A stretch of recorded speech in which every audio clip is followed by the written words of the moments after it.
Alright, we return once more to the Cryptic Kabal Season 2 of Monster Monday, Session 43, A Time for a Bloodstorm. The year, 65,008, the month, the crowning, or November, and the 11th day, mid-afternoon. But before we get to that, let's rewind the clock, taking a step back, and catching up our captain, who's finally here, on what truly went down in the last session. So, last time, the party having landed in the town and managing to quickly come up with some disguises going about the town, they found themselves starting back in the inn as we open the scene to one of the it was one of the giant frost giants disguised as Captain Azurus, coming in to let the party know that he would be a little bit longer as he moved the ships further inland and out of the rivers to get away from the patrolling dragon bone knights. However, as this went on, the party decided quite quickly that they didn't want to be involved, or at least not put a bad word out for their party in the given circumstances, quickly convincing Crump to go and spread the word about their exploits. He seemed to willingly and happily go off to do it, while the party went around questioning the tavern, as well as the tavern owner, about some of the quests that they were hunting.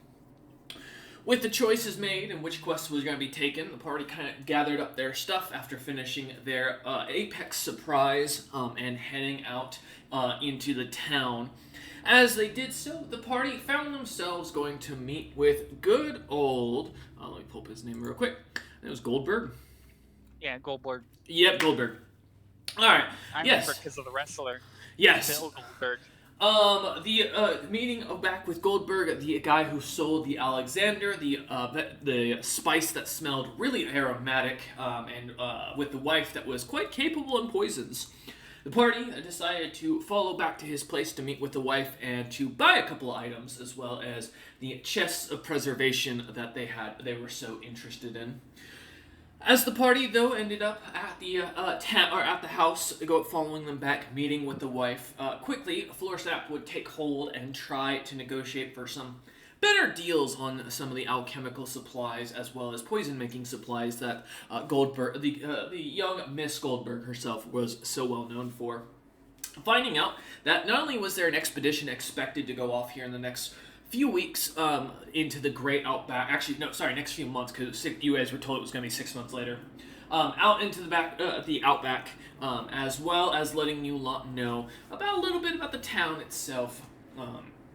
As Miss Goldberg finished up her business with Floorsnap, Mr. Goldberg, as I'll call him, came back down. A couple of chests of preserving, as well as a larger one that he set down in front of them, offering to not only sell them these, but also offering to fill them with food.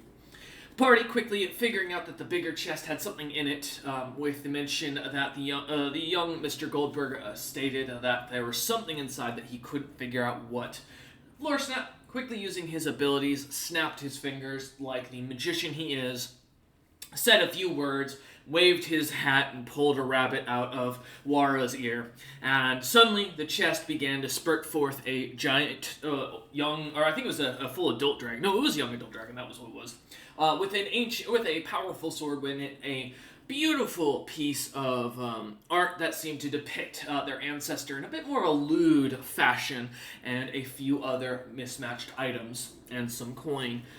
With this, the Goldbergs would be quite shocked, taking the dragon and other valuables that had popped out of the chest as an exchange, and then as the party gave them a warning that basically it kind of put the perspective that they were being hunted by something, and most likely the apex monsters known as the Knights of the Cloud, or the dragon golem lich creatures that were chasing the party previously.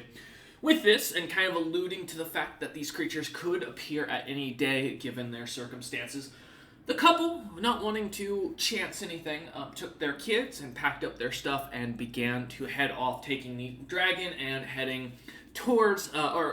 west towards Velkomen and the rest of Utham's territory, or Regan Utham's territory. leaving the party with a brand new house with a small shop in it or on it, some pre-cut wood, and a decent-sized plot of land with a lot of sunstone ore sitting underneath it. The party quickly taking what was basically the filled-up chests of booze, meat, and vegetables, and splitting it up amongst themselves as they began to plan out their next step. Letting the trolls and frost giants know that they had acquired a base, and for Captain Azurus to head there, the party quickly wrote up a note and headed off on their way. Heading on their way via walking, unfortunately, as the party decided not to take any mounts with them at the time and decided instead that it would be better training to hoof it. Hoof it in the sense that not May and Floorsnap can't just literally float. Poor Wara is the only man who has to walk. As the group continues on. But we come back 2 months later since last session. Captain Azurus, having found the note an hour after the party had left, having spent his time in town getting some landerkin and some wagons after hearing from the local tavern owner that the group known as the Ironheart Merchant Company Extended, as they were referred to by the locals, was taking the 3 quests that were listed in the same area and heading off. Well, with Azurus having a heading, some 4 landerkin under his belt, and a huge, something of the sort, wagon being pulled, he and himself began to rush off to catch up with the party. Managing to catch up after about a week or so, and keeping up with them pretty well, the party over the next 2 months finds themselves surprisingly unbothered. A few merchants and hunters seem to come through selling doodads, but nothing really enticing that caught your eye. A few good luck charms made of some teeth and bones of lesser creatures, showing off trails of where other lesser monsters might be in the area. But otherwise, it seemed to be surprisingly peaceful for the outback and for an area that you really don't see many houses or really any signs of civilization in. With thick trees and the cold weather kind of coming in, the heavy snow piling pretty much everywhere you walk, the trees dripping down with snow as they seem to make most of the crunch, you find yourselves almost walking along the edges of some mountains far to the south in the unexplored areas of the map, where the supposed creatures were supposed to be, based on what you guys had gathered for the vanishing hunters.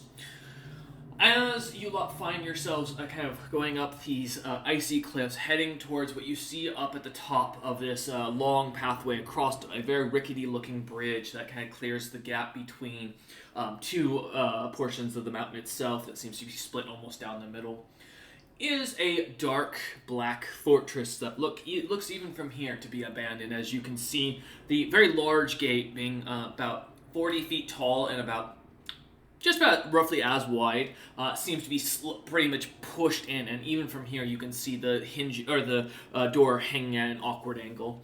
Clear signs that something broken and used its brute force to get there. But how long has it been? How long did it take us to get here? 2 months. Okay. Yep. For those who didn't use their downtime, I did post it in the thing before we logged off, or before we ended session for y'all, so hopefully you did check that. So, alright. Because that was posted way back when we did the next session, 14 weeks of downtime in between. But as we return, as you kind of look about, feeling the heavy snow coming down on you, the mix of the hail and the cold wind blowing, going up this not narrow by any means path, but somewhat wide pathway as you kind of find yourselves walking up it, big enough to fit a cart and yourselves almost abreast without much concern, even looking over the edges, still having about 10 feet before you'd be close enough to worry. What would you all like to do? So my magic is back then. Uh-huh. Okay, cool. I am still Roll a Woman. Mm-hmm. Still fit Amazonian woman. Mm-hmm. Yep. How long does it look like the gate was like smashed in? Give me a survival check. I assist. Okay. Actually, I think Wara might want to do this one. And I'll assist. Nope, you called it. I assist. No. Here, I'll assist with a 24, which So that's divided 12. by 2 is a 12. Nice. Okay. Now watch Floor Snap roll on that one. Yep. Always how Oh, it goes. I got a nat 20, but it still didn't fucking make it to yours. Woo! I got a 22. 22. What's that? 34. As you look on up towards the fortress, seeing, kind of getting a good look at it from here, as you take a second to watch the shadows, pay attention to the clear signs of the wood moving about. From this distance, you'd guess it roughly maybe a month, maybe 3. It's hard to tell from this far away, but you're 100% sure it wasn't recent from the look of it. Yeah. Well, it's like wasn't like in the last few days, but it's also not like ancient fucking. No. This looks like you'd guess a rough guesstimation is about a few months back is what you'd put it at, which would be roughly when you noted the hunters to be listed as vanishing in the area. And how far are we away from the gate? A few months.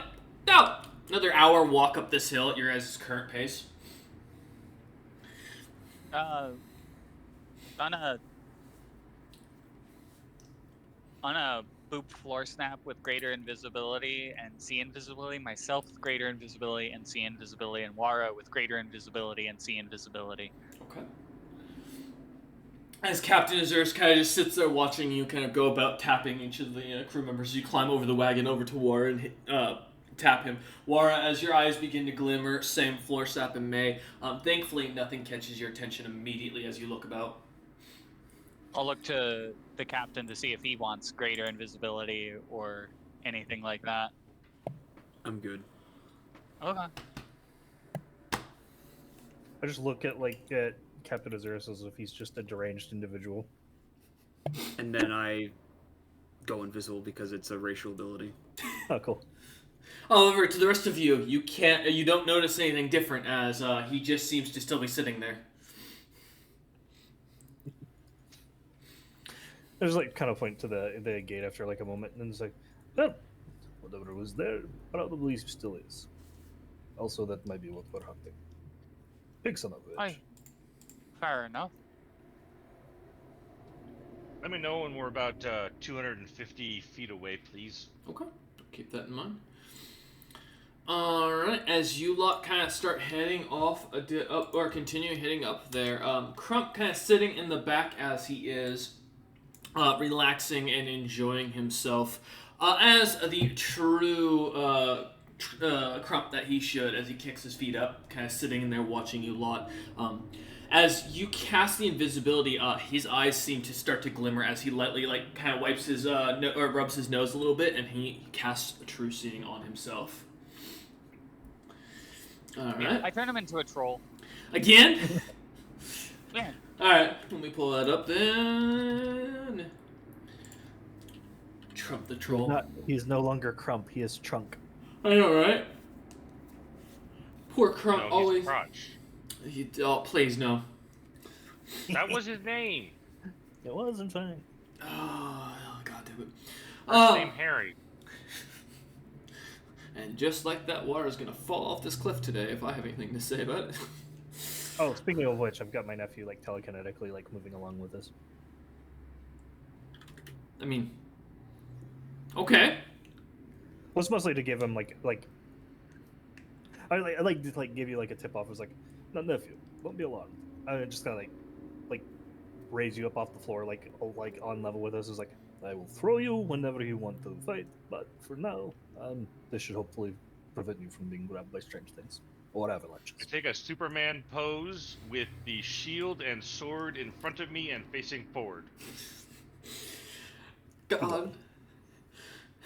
In the distance, some hunters down at the bottom of the mountain looking up, seeing this random Superman cat in armor flying through the air, wonder what kind of adventure you have to be to become like that. The fucking crazy kind. They do not. That was it was a joke fully, Wara.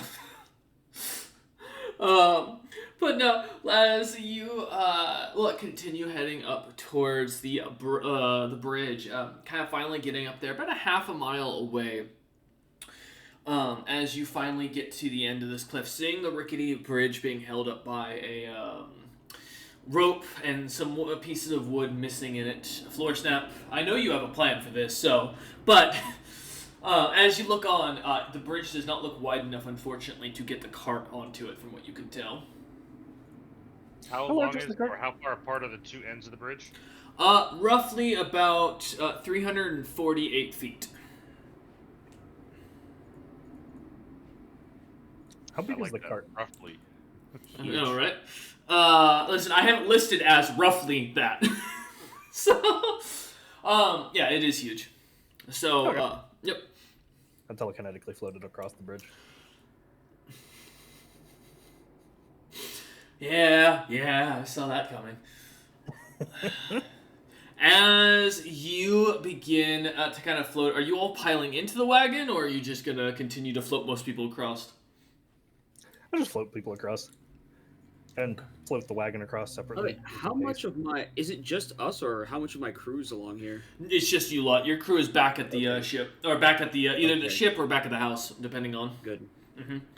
It's just you lot and Crump who's sitting in the back. Alright, good. All right, and of course the 4 Landerkin that are all roughly about 750 pounds apiece. And just pile them in the back of the fucking cart and just like. Let's see, what's your limit? I thought it was like 300 and something 50 pounds, was it not? For It is, per object? But telekinetic master lets me overdo it whenever I'm just using the move portion of it, as long as it obeys the size category. So I get what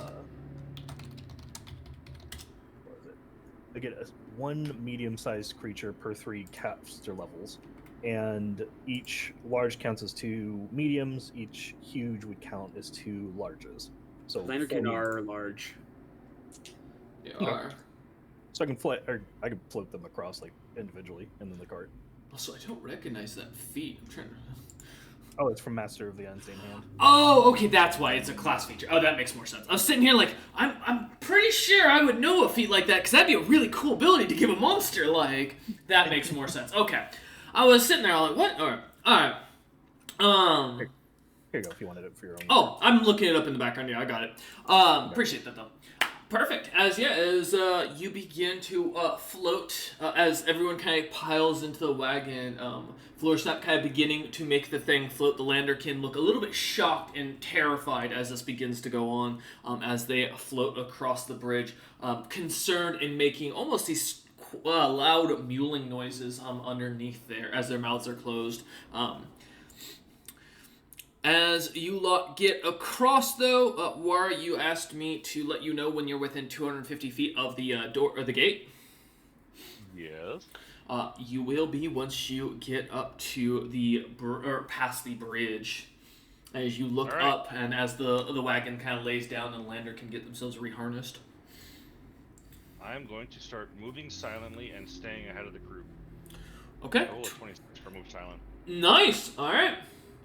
As Wara's quiet footsteps begin to vanish, the only indication of him walking about is other than the clear view of him walking, or to you lot, but as well his minor footprints in the snow, as he quietly moves along, making almost absolutely no sound. All right. As Wara begins to move ahead, what's the plan for the rest of the party? I'm just gonna set the cart down on the other side. And I imagine we just start scouting ahead to figure out what the fuck is around us. Okay. Make sure we don't get ambushed. Make sure my Landerkin are calm after being subjected to that. Give me a handle animal, would you, Captain Azuris? Yeah, sure. Could I use wild empathy instead? Sure. Let's see. Like a diplomacy check made to improve the attitude. Druid rolls a d20 and adds druid level and charisma. Okay.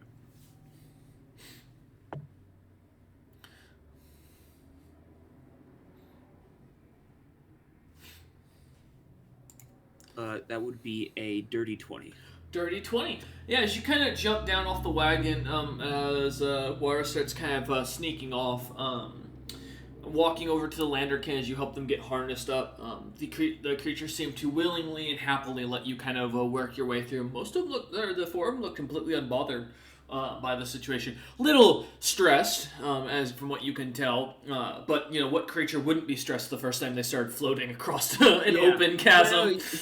Yeah, because I know you said they were like making their sounds in distress. That's why I assumed they were distressed. Yeah. But they seem to, after a few moments, kind of begin to calm down as you kind of get them harnessed up and ready to move once more. Mm-hmm. All right. Hook him back up and back on the open road. Hasha! Okay. As May, Floorsnap, and Crump Jr. continue their way up, Wara, as you move ahead, kind of keeping a pretty good, a pretty quick pace, speed walking as best you can, as you go through the snow. Coming up on the small fort, the doors, as you look at them, kind of stopping about 100 feet out from the doorway to kind of get a better real glance at it. It seems to be pushed in halfway through, almost as if someone bent the hinges from the top as you kind of look at it, seemingly pushing the door in from above and down, and twisting the center hinges completely into almost what looks to be like a screw of sorts. The other door looks to be slightly in better condition, only having a minor hole in it, about the size of your head, that seems to kind of keep it pushed up against the wall of the gate. Kind of looking at it from here, it looks almost as if the door itself, or that part of the door, is stuck into the wall from the impact. Otherwise, as you look up and down the fort, seeing the two towers off to either side, the little walkway above the gate, nothing catches your attention with an immediate look around. No signs of life, nothing. Go ahead. As I keep getting closer, I look around to see if I can spot anything of last 24-hour activity signs. All right. Give me a spot check, please.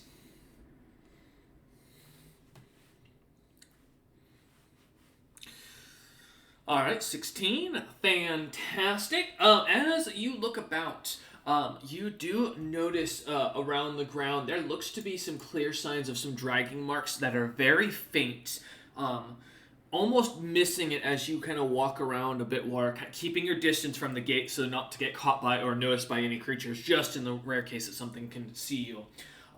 As you look about, it looks like something, you guess maybe large to huge roughly, was dragged through here probably within the last 8 hours. By the looks of it, no signs of a fight. The move or the imprint in the ground is very smooth, seemingly with no jagged designs showing there was no fight that was put on when whatever was dragged through here was brought through. Rough guesstimation. Very broken hand signs to sign this back. Okay. Give me a diplomacy check.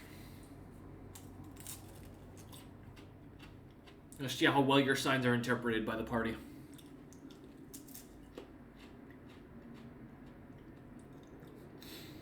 Floorsnap, May, and Captain Azuris. You see as Wara turns back and starts making shadow puppets like on the side of the mountainside from the light of the sunlight that's kind of going down in the distance. What looks to be as he shapes a big bird and then a butterfly, then himself. I mean, he is a genius when it comes to shadow puppets. But you have no idea what he's saying. I hate to be that person, but he doesn't have a shadow. He's invisible. That's unfortunate. Really tells you that there's something mussed up here, isn't it? Must be why we didn't understand him. Yeah. But Oi, Floorsnap. See what Wara's doing over there? You think he's part of the gang? as Floorsnap, you think back to the gangs of your time period. These different slotty that would go around wiping out entire villages, like 4 or 5 of them, while they giggled like young preteens, using experimental magics that would kill elderly and wipe them out. Gangs were a horrifying thing when you were a young man. I just like reminisce for a moment. It's like, no, he is a gentle child. He's no part of the gang. Oh yeah, that's smart. I should he's doing all kinds of weird arcane hand signs. He ain't a caster. I think he's trying to say something. But why can we see his shadow? As you start Oh, yeah? to look over at him, Crump kind of looks over at you and goes, "He's not invisible." Why? He shrugs. Crump goes, "I can see him though without my," as he kind of like taps his eyes, as his eyes are no longer glimmering from the True Sight spell. And looks over and points at Wara. I just like casually pick Crump up and try and like see through his eyes by like just like me. The troll Crump, who is 6 foot like 7, 300 pounds, and smells like yesterday's latrine. Yep. Oh, he's bare minimum 8 feet tall because he's a large creature. Is it large? Oh, I thought the trolls were muted. My bad. Yeah, there you go. Fine. No gag for me. But no, as you look over, Mate with respect. I am. He's not dead. Crump nods to that. So, As you watch, Oh, go I ahead. think this is double magic. so there's something over there that's, what's killing my invisibility. That's what you're saying. Crump nods. I don't like that. Do you think it's like a anti-magic field, or you think it's You know, let me check. My invisibility is a racial trait instead of a actual spell, so let me see if it works with me. So I just got a nat 20 on Crump's intelligence for an 18. But you know, as Crump looks at you and, like a matter of fact, pulls out a little textbook, his reading glasses, and starts like reading off it, and goes, "Well, creatures such as shadows can typically shadow crawlers will typically manage to remove invisibility, or when they hunt in the area or in the area around their lair. Certain creatures are known to have anti-magic properties. It could be the mountain, from what I can tell. There doesn't seem to be any arcane or divine energies," as he kind of like looks up at the mountain and around the area. And as kind of looks over at War, locking eyes with him again, and goes, my guess, probably a monster in the area." Oi. So what's this thing about shadow crawlers? What are those? Crump looks at you and goes, "You know, shadow crawlers. They crawl out of the shadow, pull you into it, kill you, toss you out. Not very common back home." Gotcha. I just like raised myself up an extra 5 feet. Huh? Well, you'd still cast a shadow. Hi. He's not attached to the shadow though. Yeah. That is true. As he kind of does that, I'm not in the middle of the room. The shadow is like way below me. as you like kind of think about this, talking amongst yourselves, Wara, as you are back over there, give me a listen check. Oh yeah, I start beelining for Wara. Too late. Wara's already doing the check. Goddammit, we're gonna see what happens here. I also am just gonna start levitating. Okay. Excuse me, I just put a cracker in my mouth, and not that kind of cracker. What other kind of cracker? You know, after the butt hurt joke earlier, I wanted to make sure I was clear here. Oh, okay. We prefer to be called saltines now. Thank I know, right? You can't use that word. That's their word. But as you kind of noticing, Warren, that they're not really. Your party seems to not really be understanding your sign language, as they seem to be staring at you, just kind of a little bit surprised, and seem to be quietly talking amongst themselves. As you kind of not really interested in sitting here waiting for them to figure this out, as you look over, you catch the sound of something giggling from inside the fortress. A sound of a little girl almost laughing. Not in a strong, like she has found a funny joke, but almost as if like a creepy, like in a creepy forest. As you begin to hear the lightness of it and look around, seeing no individual. How far away did it sound? Roughly, from what you could tell from the back of the fortress, from what you could guesstimate, probably from what roughly about back right from where you're standing. So inside the fortress while I'm on the outside. Got it. Correct. While you're still outside the gates, about 100 feet away from the gate itself.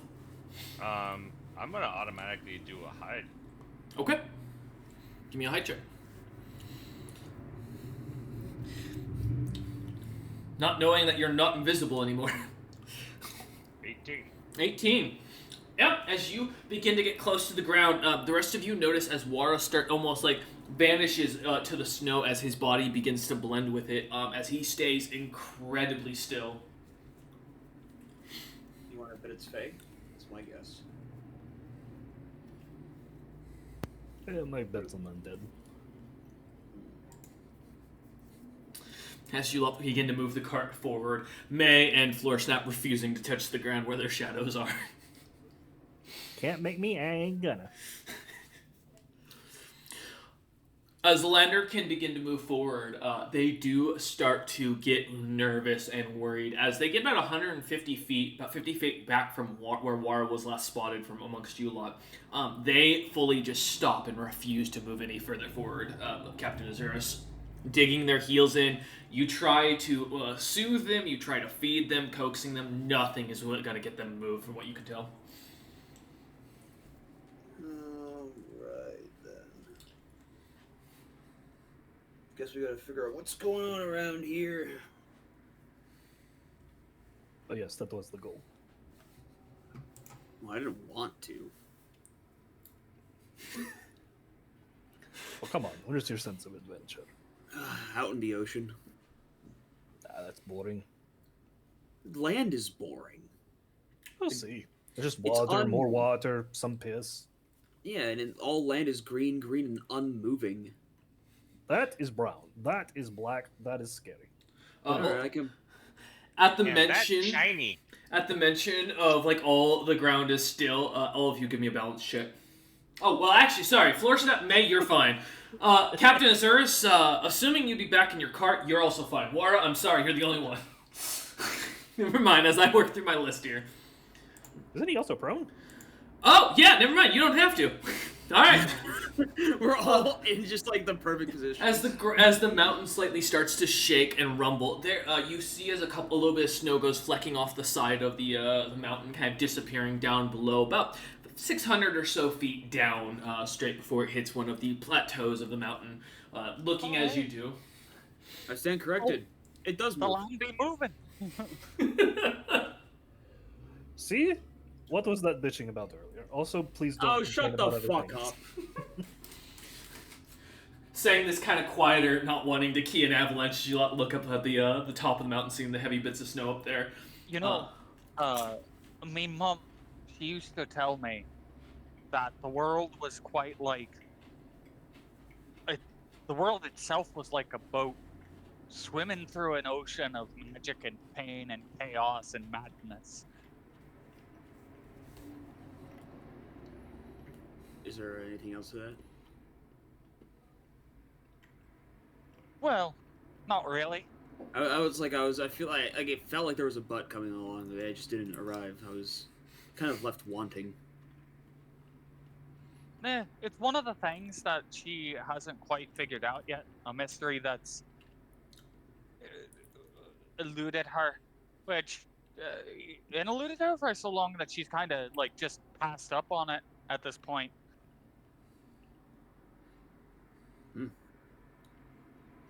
Anyway, my nephew's probably about to die. Oh yeah, that's fair. He's a tough one. He'll be fine. I look at Captain Azuris doubtfully. We should go over there instead. No, we can see it from here. I just start floating. It's closer. Same. Crump will kind of stay with Captain Azuris by the cart as the two of you start to float over towards Wara, who is kind of laying prone, completely still, watching the fortress. Wara, as you look on towards the fortress, give me a spot check. I'm outside smoking. Can someone roll a 1d20 plus 10, please? I'll allow one of your teammates do it, because every time I do it, you roll terribly.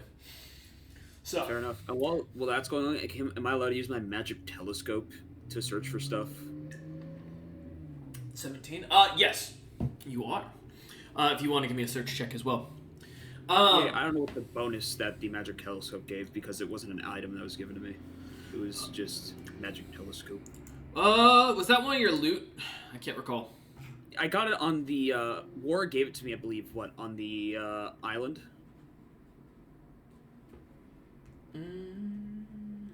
I can't remember. There was a decent bonus to it. I just don't remember what it was. On the island. Which island? Slot Island, Oh, USA. okay. Trying to remember. Yeah, because I just remember I got a magic telescope that left a black ring around my eye. Oh! Oh, that came from Crump. That was it from did? Crump, yeah. Unfortunately, that item was limited in its usages, so it doesn't have his magical bonus anymore, because, you know, I know we used it twice. Yeah, the little black ring thing wore off on it. Sick.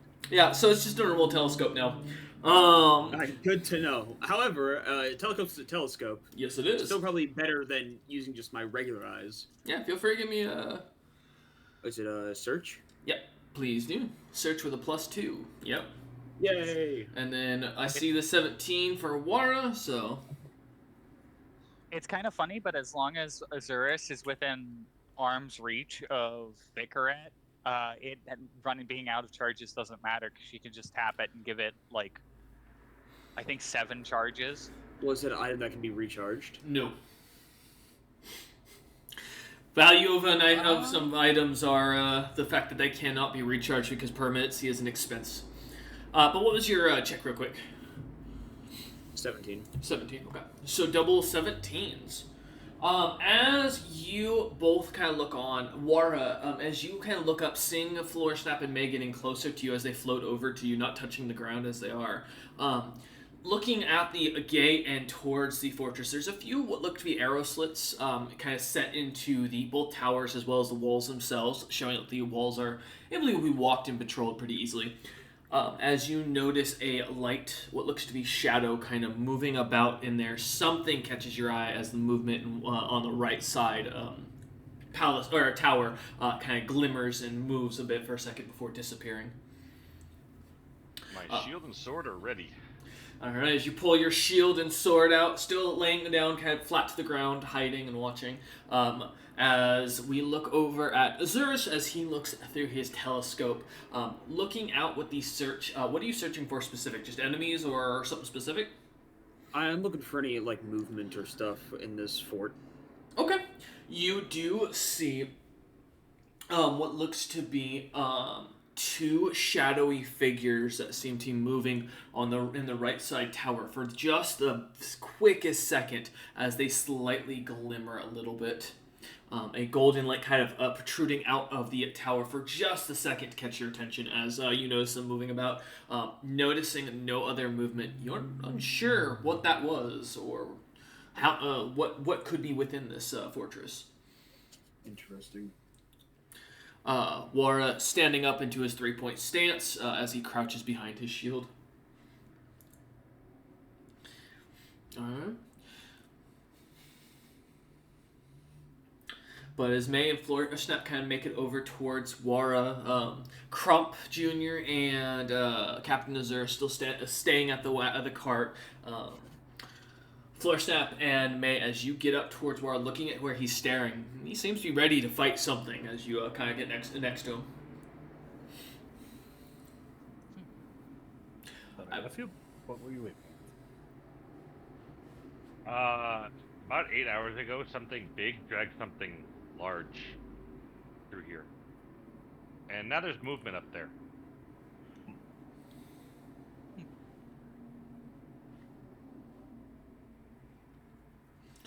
Give me a listen check, May and Floor Snap.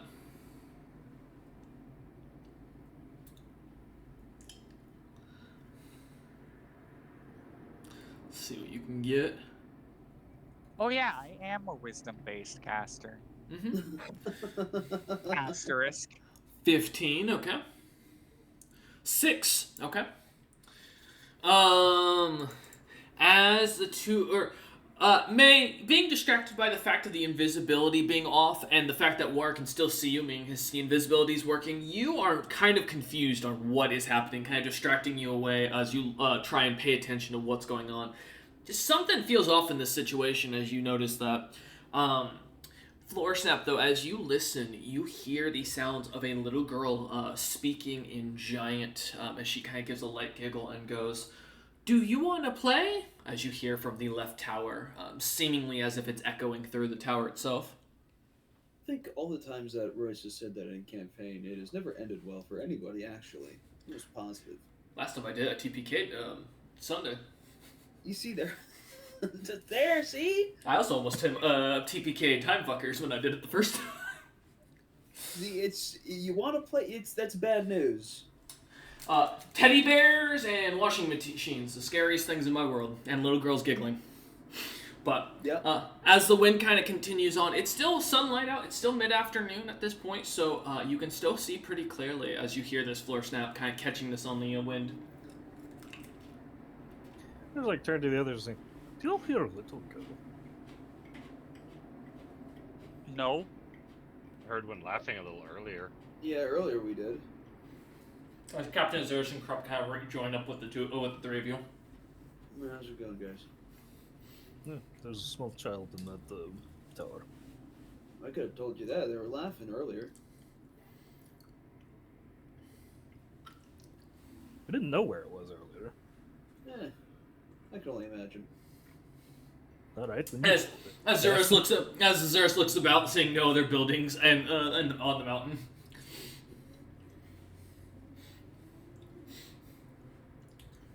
Well, definitely saw some movement on the ramparts. Shadows and glints of something. How tall are the ramparts? Roughly about 75 feet in height.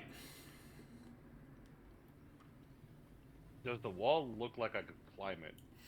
The bricks are pretty loose from what you can see. Not in the sense that like they're able to be pulled out, but they're unevenly placed. I mean, doesn't look like it'd be a fun climb, but you're pretty sure you could probably climb the side of the tower if you gave it a good shot.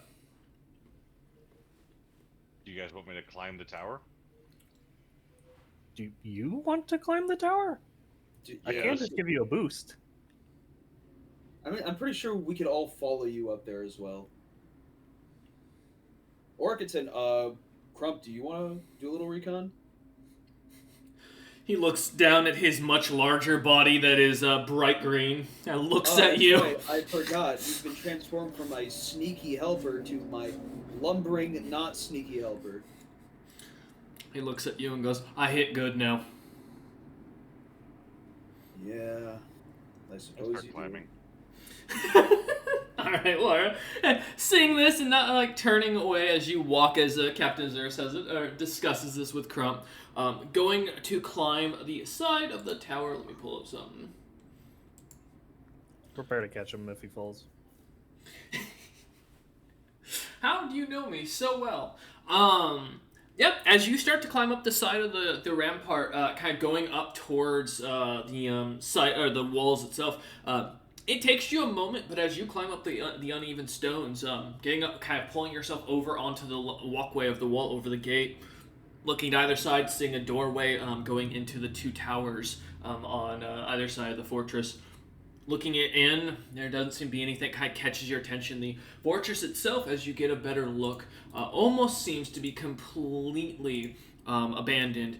Not much within as you look about and see a couple of wooden ramparts that kind of set up some bits of hay bales, but otherwise a very simple design that looks like no one's been here for a while. Looking over towards the kind of slightly dirty and snowy trails of the walkways of where men would normally walk to head into it, you do notice those same dragging marks from earlier, Wara.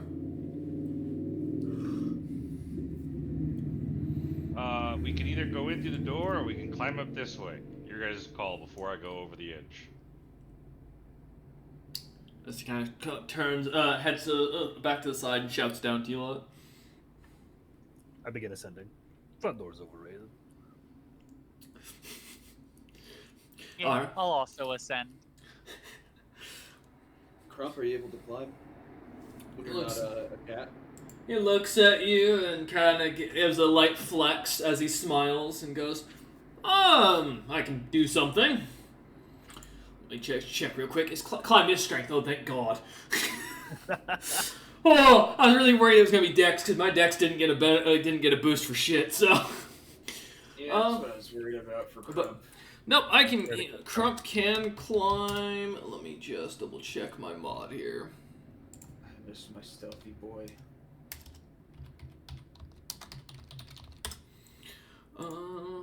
Let's see. With that, oh, that gives me a +5 because of my. That's perfect.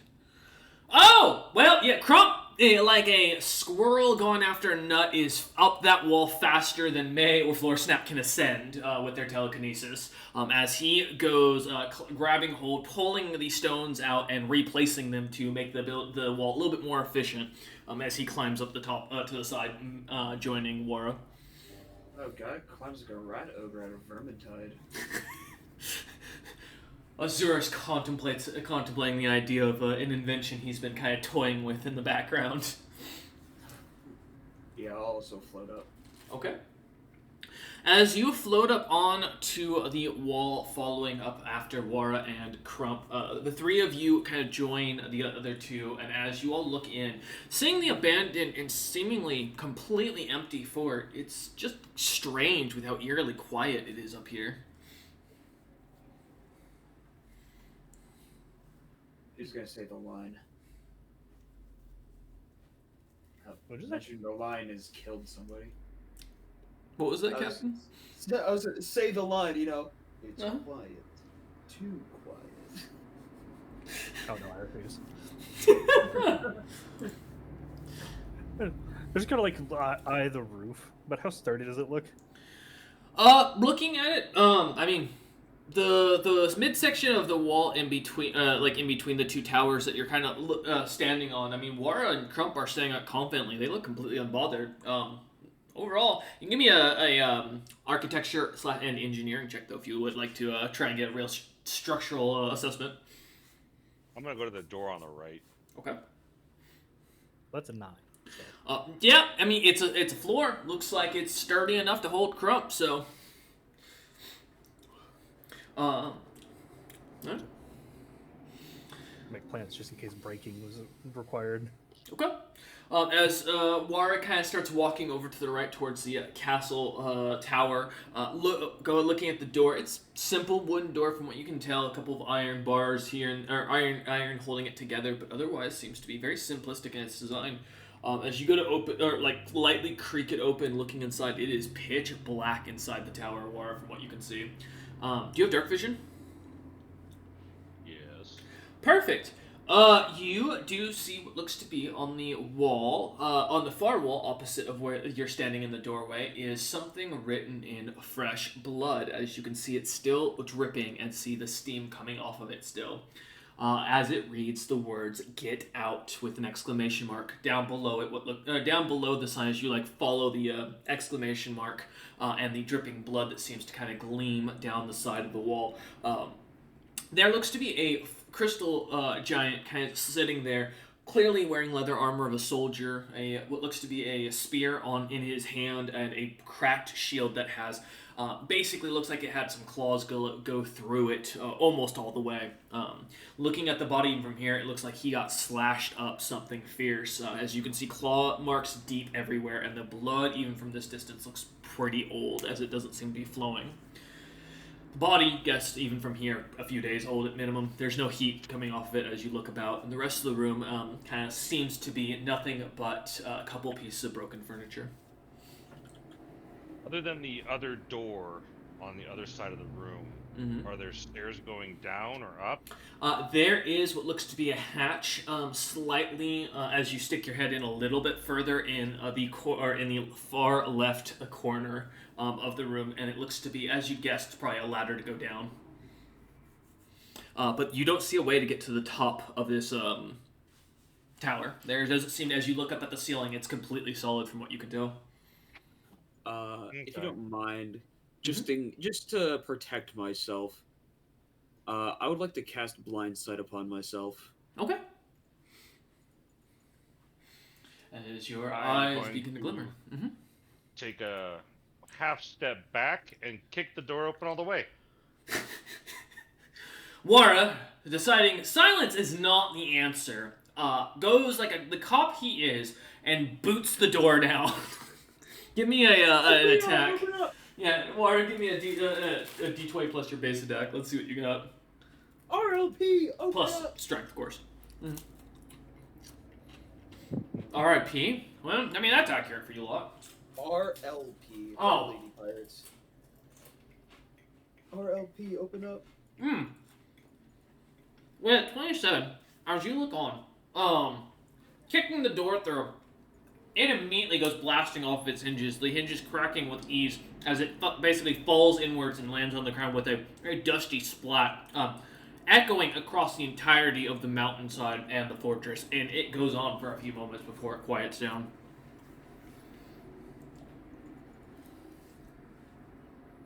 I then confidently stroll into the room, heading to the other door. Alright. As the light kind of following, or as you walk into the newly kind of lightly lit room, looking about, seeing nothing that kind of catches your attention other than the very clear "Get Out" and written in blood. Heading over towards the other door, it's completely unlocked as you kind of like test the knob and jiggle it a little bit. Looking to the other side, you see the outside of the castle. The door is closed or open? It is closed, but the wood is spread apart enough that you can look through the cracks. I swing it open and make sure it stays open all the way. Okay. As you kind of push it up against the wall, like kind of pulling on the hinges to make sure it won't move. The door kind of gets stuck as you shove it open completely, letting more light kind of glimmer into the tower. And I start walking along the right-hand side wall. As you all watch Wara just start heading off into the castle, he is just opening doors loudly, slamming them. You're pretty sure the people back in the capital could probably hear you from the amount of noise Wara's making. Yeah, that's fair. Yeah, just keep on. If they didn't know we were here, they definitely do now.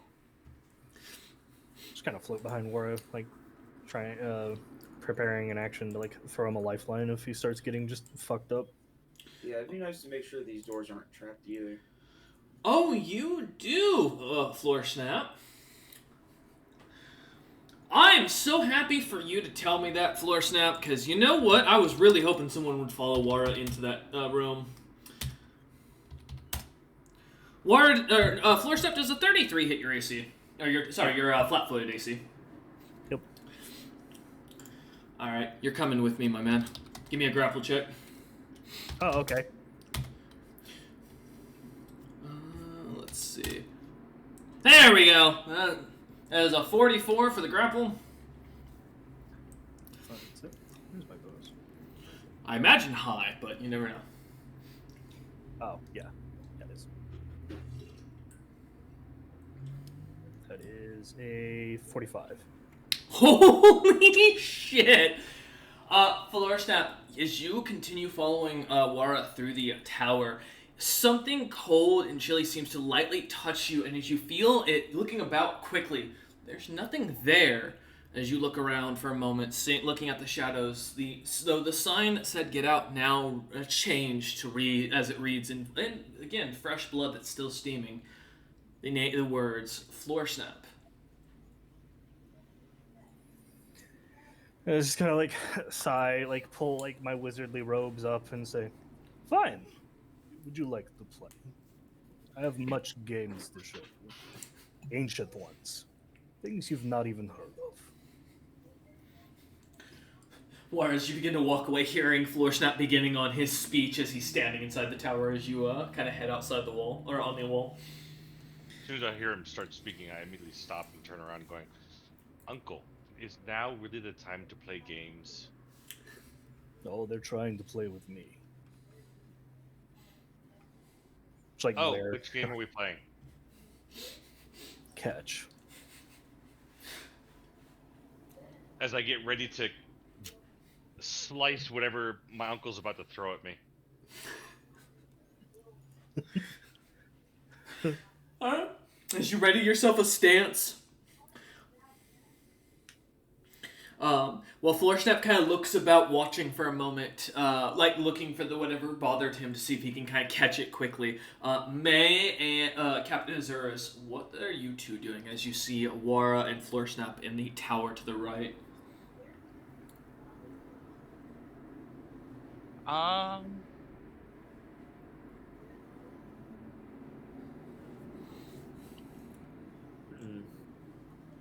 I'm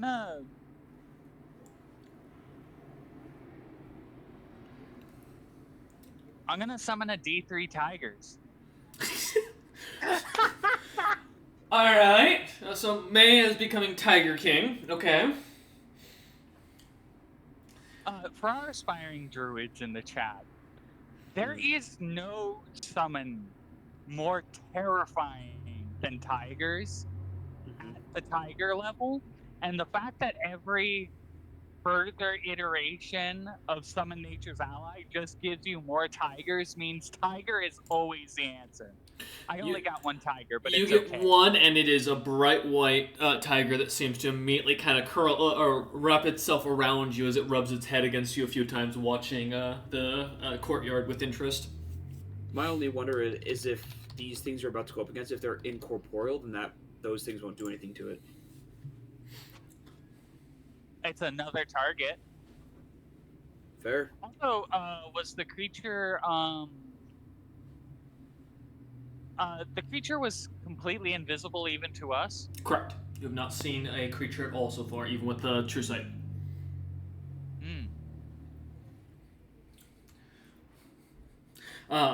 Alright, as May begins kind of summoning up their pet tiger, and watch as the creature seems to appear almost out of the stone as one of the rocks loosely turns into the creature, expanding out to its full size. Captain Zers, what about you as you kind of watch this happen? Just for funnies. Oh no. It's not super funny. I'm gonna make sure I'm about. D3 Tigers? No, I'm not gonna summon a D3 tiger. So with dispel magic, you can dispel in a radius, like an area. Correct. So just to make sure that there's nothing magical surrounding us, I'd like to, dispel magic in a 20-foot radius. I said the walls are 70. Yeah, they're 75. Okay, perfect. All right, cool. As you kind of cast Dispel Magic, focusing a large magic circle kind of expanding out around you, kind of creating a sphere as it does, you watch as magic is dispelled. Now, I want to ask, are you specifically going for spells that are not cast by your allies, or are you going by all spells? I'm looking for spells that aren't casted by myself, my friends, Your allies, okay. Weird spells. I got you. No, I understand. I was just making sure, because May is next to you, and I thought you were about to dispel the tiger, and I was about to be like, okay, that's fucked up. Alright, want to make sure. Just wanted to make sure. It was druid appropriation. I do not accept that. I know, right? As you, though, cast the spell, the dispel magic kind of goes off, and it seemingly nothing seems to happen as you look about. Looking over the walls, looking down on the sides of the gate, nothing kind of catches your attention. No changes, no sounds, no nothing. Yeah, it was just a little precaution. How dark is the room? Let me actually pull up, because I can't remember if 3.5 has darkness or has actual levels of darkness. Check. Because if not, then I'm going to go with the book I have here that I'm using. Well, isn't low light and then just darkness? Yes. Well, yes. I wasn't sure if 3.5 had anything specific. Yeah, it's normal, low light, and then fully dark. And then there's true darkness. The magic darkness. Yeah, which is the magic darkness. Yeah, which I can't that is not the effect, thankfully. So roughly the darkness. This would require dark vision to look through. It looks. I mean, the castle itself seems almost completely unnaturally darkened in every spot. Even where you look over at seeing Wara and Floorsnap kind of opening up doors and doing the best to let as much light in, it still seems to be almost pitch black in the room. I'd like to try and open a hole in the roof. to let light in. When you say try, do you mean you're going to shoot a bunch of things at the roof until it opens up, or are you going to? Is there a different plan here? No, he's just gonna shoot the roof off. Yeah, I was going to say like. Well, I'm going to use strength to just literally break it. Oh, okay. I thought you were actually about to shoot one of your like torpedoes at the damn thing. I was gonna say, okay, well, shit, all right, cool. We're just gonna destroy someone's property. Why not? Yeah, no, I'm just gonna like use like telekinetic strength to just like Okay. rip the like roof off like a fucking tin can, basically. Okay, give me a strength check. We'll call it. Yep, my telekinetic strength. Mm-hmm. Oh, now I want to watch Toradora after the tiger thing. God damn it. A good anime. It is, but it's an anime that makes me cry every time I watch it. Oh, my upsetting strength. Oh my god. And Wara's the fighter. As Florstep kind of, you watch Wara as Florstep starts to slowly levitate up to the ceiling, pushing his hands up above him, just a little bit so that his hands will hit the roof before his head does. And as he kind of finally hits the roof, you see a little bit of strain for a second as, for the first time, Floorsnap is actually doing a little bit of lifting, and then as his mind clicks, the telekinesis hit, and you watch as the roof goes tearing off almost immediately, popping off on the back as it slides down the outside front entrance as you knock the entirety of the roof off, the darkness outright vanishing as the mid-afternoon sun kind of basks down into it. I guess I'm not such a great playmate. Looking over, you do notice, though, Wara, Floorsnap, May, and Captain Azurus, as Crump is currently busy staring at one of the rocks that has caught his attention, as I rolled a spot and rolled a nat one.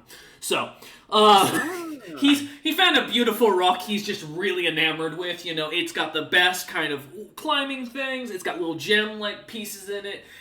You know, he is a full, like, gem hound, rock hound. There we go. I like how he had also literally, like not only, 10 minutes ago or such, rolled a nat 20. I know. Dude, my luck in D&D is weird. I will roll either 3 nat 20s in a session, 6 nat 20s on Sunday, or I roll nothing but nat 1s. And then, you know, if it's 1 nat 20, it's always a nat 1 afterwards.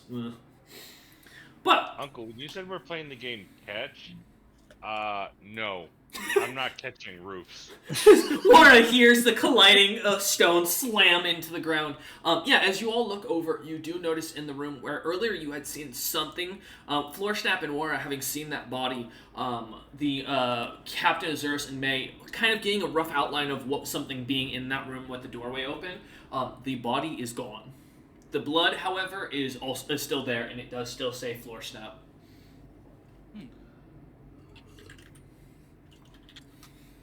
Come out, wherever you are.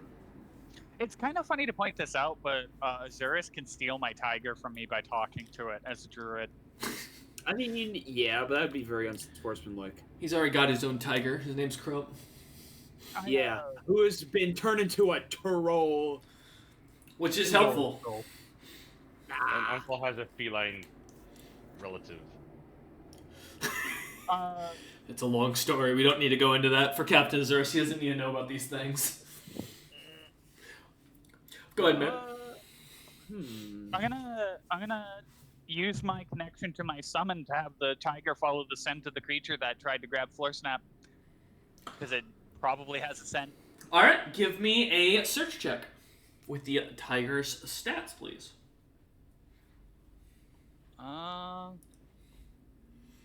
Okay, I have to check something real fast. Quick, polymorph me into a tiger, and I'll search for it. That is a whole new level of weird. Oh my god, no. Y'all won't let Crump be a cat, but you'll turn yourselves into cats. It's weird. Floorsnap is a furry. At his age, I mean, I'm not shocked. Like, dude's has had kinks so that we probably couldn't imagine. I bet. But you have to keep things fresh after the first several hundred millennia. Man knows the Lufa code by heart. Oh my god, not the Lufa code. Please, not the Lufa code. I've never forgotten that. Lufa code. Bro, I'm still scarred by that. I'm kind of surprised that D&D is like, yes, tigers have the scent special ability. So, search isn't... 2 ranks in their fucking ability to use it. Base D&D does not use search as the scent tracker.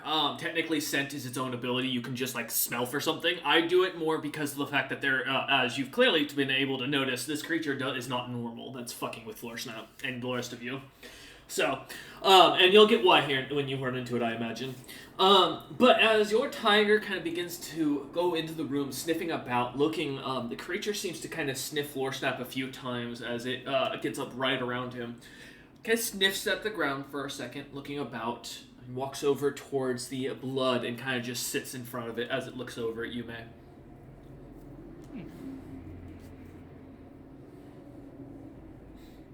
Alrighty.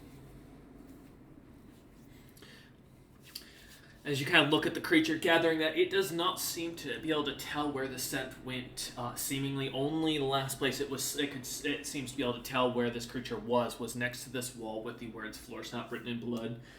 As the tiger kind of sits there, waiting for you to reward it. Yeah, what would you like to do? I would like to telekinetically rub the cat belly, Oh. and then rub my wizardly beard in confusion. I thought you were going to say also your belly, and I was going to have a lot of questions about that. Oh, that would have gotten weird. Yeah, as you begin petting the tiger, it seems to happily take it, just sitting there making a loud purring as it sits there. Captain Azuris. Yeah. Let me check something real quick. Does a 37 hit your flat-footed AC? Yeah, of course it does. Give me a grapple check, please. Oh, nope, not plus 60. No, ignore that. That is a lot lower. Let me, that's supposed to be plus 30. That is a 43. Grapple check is what, strength? So it's the flat, like, D20 plus strength, right? Yes, strength, plus... And then plus base... size modifier, right? Let me double check. I think you get base attack bonus to it, right? Yes, so it's base attack bonus plus strength modifier plus special size modifier. You are medium? Large. Large, so you get a plus 4. Yeah. Floor Snap has packed his things and gone home because the creature had a 60 in grapple. Alright. Yep. High up on the list of nope. That would be a simple 29. May, give me a reflex save real quick. We're gonna see if you, yes, because this is more to see if you see Captain Azure suddenly vanish. Like, if you look over quick enough, I'm gonna call it. I am very sorry, Azuris. There's one save that I just can't do. That's fair. No, it's not a worry. As you take a second looking over quickly to catch, as you see movement out of the corner of your eye, almost immediately, Captain Azuris was there a second ago, but now it's just Crump's plumber's crack as he leans down looking at a rock. Alright, let's get on to it. What happened to me? Captain Azuris, give me a fortitude save, please. Sick. Let me make sure that this is all fine. Alright, what's my fortitude save, anyways? I get a plus 11. So that is a solid 30. You know, you had to roll that one to fail this, so... Okay. Good work, though, but I'm very proud of it. When you said 11, I was like, wait, shit. I have a plus 11, I rolled a 19, yeah. Of course I get the druid. Yeah, no, as you look about, you see May standing there looking over at Crump, who's kind of leaning down. You can see Floor Snap and Wara still standing, air quotes, standing, in Floor Snap's case, in the tower, but it's all shadowy and grainy, like, almost as if you have a filter of sorts put in front of you. As you try to, like, poke Crump and say something, trying to get his attention, nothing seems to happen as you kind of look down at him and see his, plumber's crack out and getting irritated. You kind of give it a light kick to try and get his attention. Nothing seems to go through as your leg goes right through him. Because I assume this is very much different from the ethereal plane. Yes and no. You can give me do you have knowledge planes by chance? Let me double check. I feel like I should summon Genie, but no, I do not. Okay. Give me an All I intelligence have check. all I have is Nature and Arcana. Yep. That's normal. All right. Seeing Azurus get grabbed, I'm gonna. We'd rather not seeing Azurus get grabbed. Yeah, go ahead.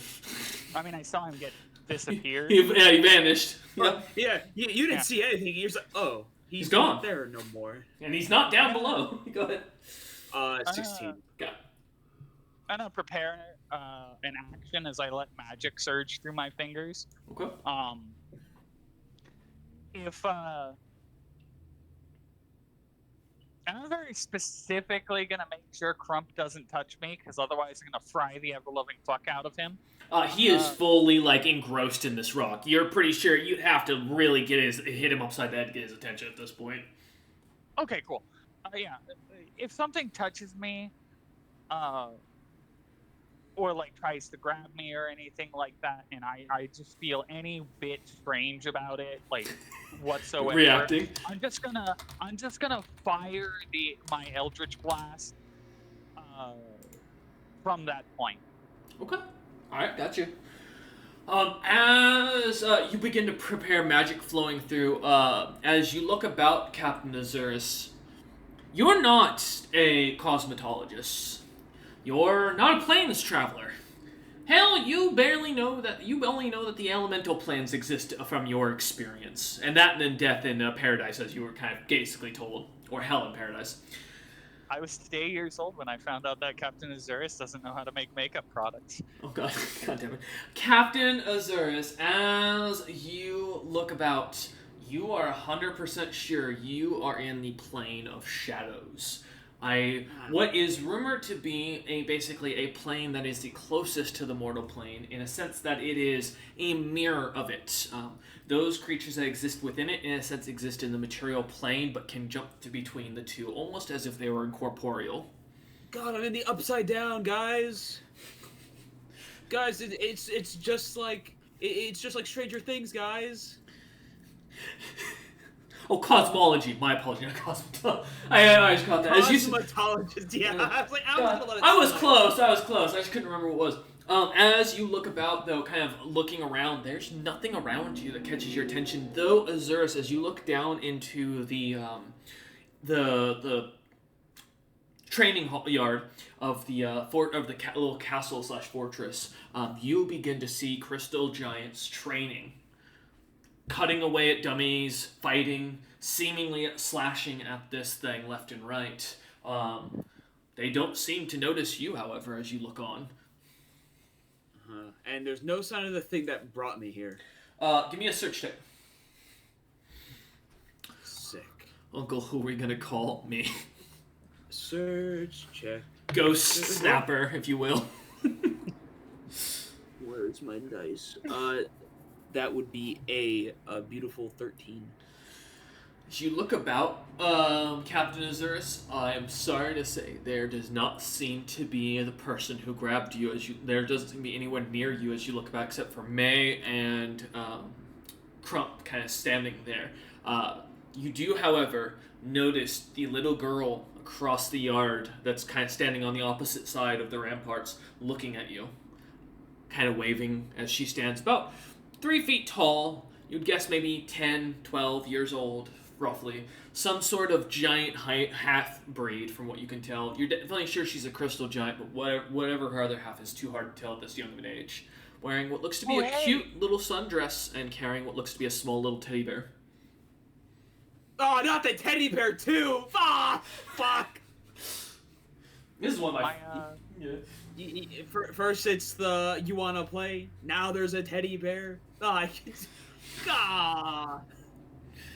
My resistance went up. Yeah. Yeah, I'm a celestial creature. My resistances went up. Nice, alright, okay. As you start changing, Well, I've always been a celestial creature. It's just like a racial feature of mine, basically. Gotcha. As Captain Azurso finds himself slightly in this shadow realm, Wara, you're up next, my man.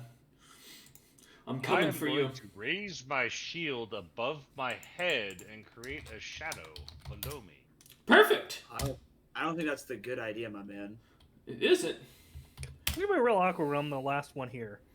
It's gonna be real awkward when they're in the shadows. Hey, Wara, does a 36 hit your flat-footed? Well, actually, no, you're prepared, so we'll call this your normal AC.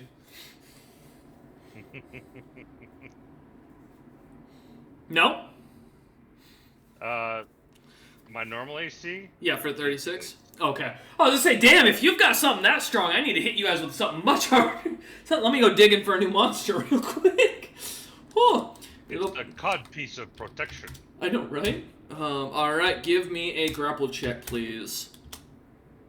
Oh, that's a 40. Alright.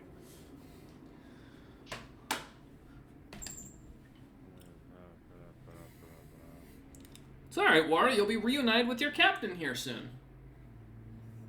What? Did you want to come over here? Is that why you put the shield over your head? Wara, as you put the shield over your head, thankfully, as you have a moment to kind of readying yourself, recognizing something is wrong, you begin to feel yourself sinking into the ground as you look up and see Floor Snap is getting higher and higher, or as you look down, noticing you're being pulled into the ground itself, disappearing into your own shadow. Do I see anything holding on to me? There looks to be a shadowy claw grasping you and pulling you under. I take a swing at that claw. Alright, well, let's get it. Let's see if you can. Actually, can you take a swing while you're grappled? Yes, as long as it's a one-handed weapon, which it is for him. Oh yeah, that's right, because you've got the scimitar. That's right, okay. Yep, no worries. Yep. And it's one hell of Alright. a scimitar, too. Also, War, you're a celestial creature. You have Smite Evil. No, I don't. It comes with the celestial template. He doesn't have Celestial on him. Oh. Yeah, he's more, he's got a different race setup. 34! Alright. Does that hit their AC? You know, shockingly, yes. Not high AC monster. But I'm still taking you with me, regardless. Well, That's actually, understandable. there's gonna be a I'm question. still gonna hurt you. Oh! Alright, as Awara gets 11 points of damage off on the creature, cutting a small shadowy finger off before he disappears into the shadows, leaving Floor Snap alone. Floor Snap, give me a reflex check.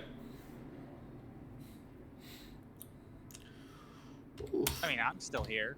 Yes, but with where Wara was standing, you wouldn't be able to see Wara vanishing. Oh, that's fair. Yeah. However, your tiger will get it. That's actually a good point. Go ahead. Sorry, Floor Snap, what was that? Well, it doesn't really matter what the DC was. I rolled net one. So. Fair enough. What about the tiger? Out of curiosity, if you wouldn't mind giving a reflex for it, man. Okay. If the tiger gets its reflex and can attack, it's going to attack. Not that it matters. The creature's probably incorporeal, but...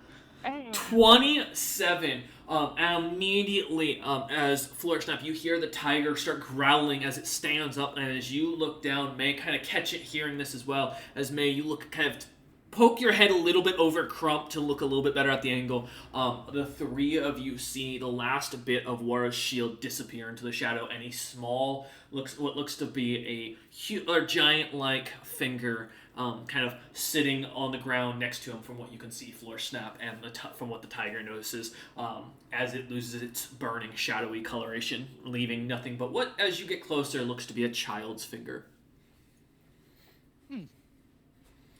Wara, as you are pulled through, looking about, you see the dark, shadowy plain all around you. Seeing a few guards suddenly standing around you, crystal giants in full plate, looking about as if they're ready for a fight as they stand around this tower.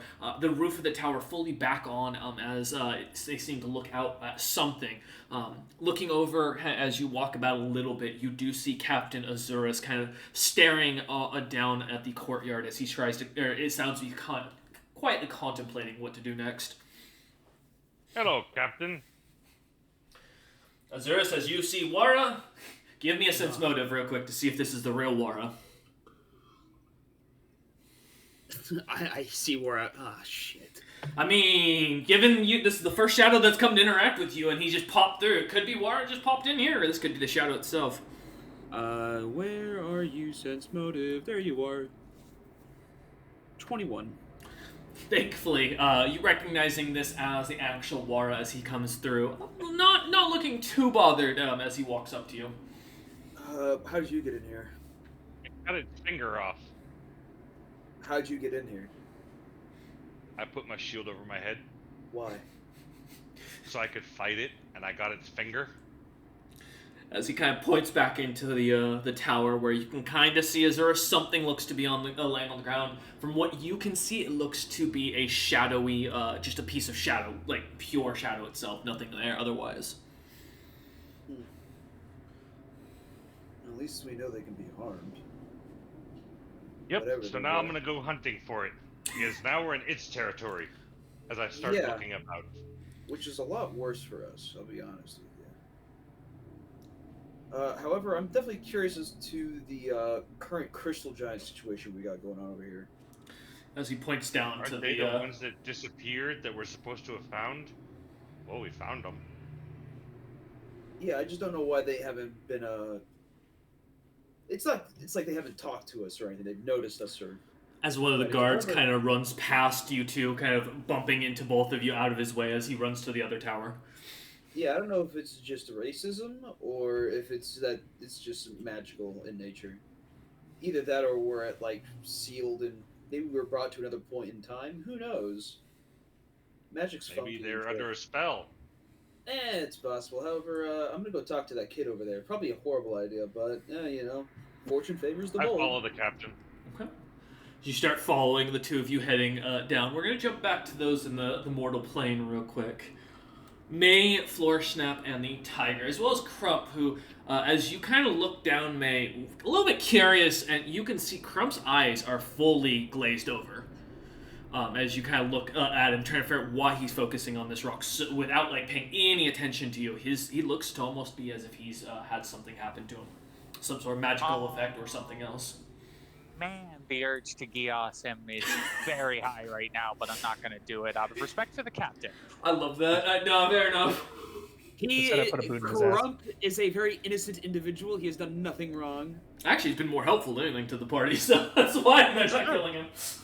It's true. I was going to Gios him to constantly shave one specific patch of his fur and no other ones. That's horrible. Just a single rectangle on him. And then the Gios would end when he shaves a perfect rectangle. Oh, God. But as you kind of notice this man kind of poking him and pushing him, he doesn't seem to move in the slightest. Like he taking up a stick from the ground that you find and kind of like prodding at him. He's not budging. You're pretty sure you could whack him upside the head with a sword and he probably wouldn't even move. Okay. I test this theory. All right, give me an attack. Let's see what you got. Can you hit the Crump AC? He's flat-footed. He is. But I don't have dex to begin with. You do hit my AC, shockingly. To be fair, he would have a 14 dex because trolls have 14 dex. Yep. As you slam pick up a piece of wood and go chucking it over towards his head as it goes flying, it seems to bounce right off and go over the wall without Crump even phased. I'm gonna just suspecting that Crump is eventually going to be grabbed. I'm gonna poke him and turn him into a gelatinous cube because those are always fun for things to touch. Then I'm gonna continue preparing my action to fry whatever touches me. As you go to turn him into a gelatinous cube, he begins to morph, but you watch as his armor begins to glow and his form goes back to the troll. I was Okay. about to say, do gelatinous cubes have shadows?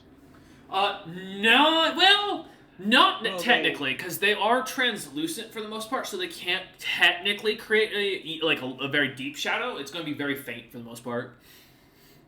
Mm-hmm. So, I mean, small, yes, but not not really. Because it's not like they're transparent. They're Yeah. translucent. But yeah, Crump turns back and continues focusing on his rock. Go ahead, Floorstep, I heard you. Just gonna give an exasperated sigh, and then begin marching off to a corner of the shadowy bit. It's oh no, I must leave, for my entire party seems to be slowly being kidnapped one by one. Whatever will I do? All right, Floorstep, give me a charisma, because I know you don't have acting. I can give you a bluff. Yeah, sure, why not? 14. 14. No one's really buying it, you're pretty sure, but you know what? Hey, you're pretty sure these monsters aren't intelligent, so at the very least, it should come after a few moments. Yep. Mage, you hear Florstep kind of saying this a little bit sarcastically as he kind of goes over to the corner, finding a shadowy spot. Wait, hold on. Hold. I have to check something. Mm-hmm. Yeah, feel free. Where is it?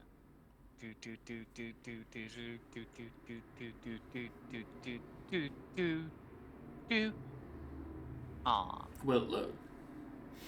Nope. I might believe him. I don't Oh! believe him. No. Oh. As Floorsnap, are you going to choose to refuse, or are you going to allow for the grapple check? I'm going to try and reverse the grapple check and pull this little fucker back in out of the shadows. Alright, let me do something real quick. Then, with that bluff check, let's see if it has a decent enough understanding of bluff. Okay. As you kind of comment this, the creature, a few moments goes by, and as you look over, looking out towards where May is standing and where Crump's kind of leaning down, you see as Crump vanishes into the shadows, completely disappearing as he is tugged by the back of his pants. Oh, son of a bitch. As he disappears into a quick shadow. Go ahead, Zarvey. I announced, oh, fuck. They got our most powerful team member. And on a bluff check. Alright. You're about to get Crump pulled into the worst situation. Yeah, this is going to be great, because I'm actually good at bluff. Well, the upside is Crump is fucking immortal, so it doesn't really matter. Let's hope he is. Okay. Give me a second.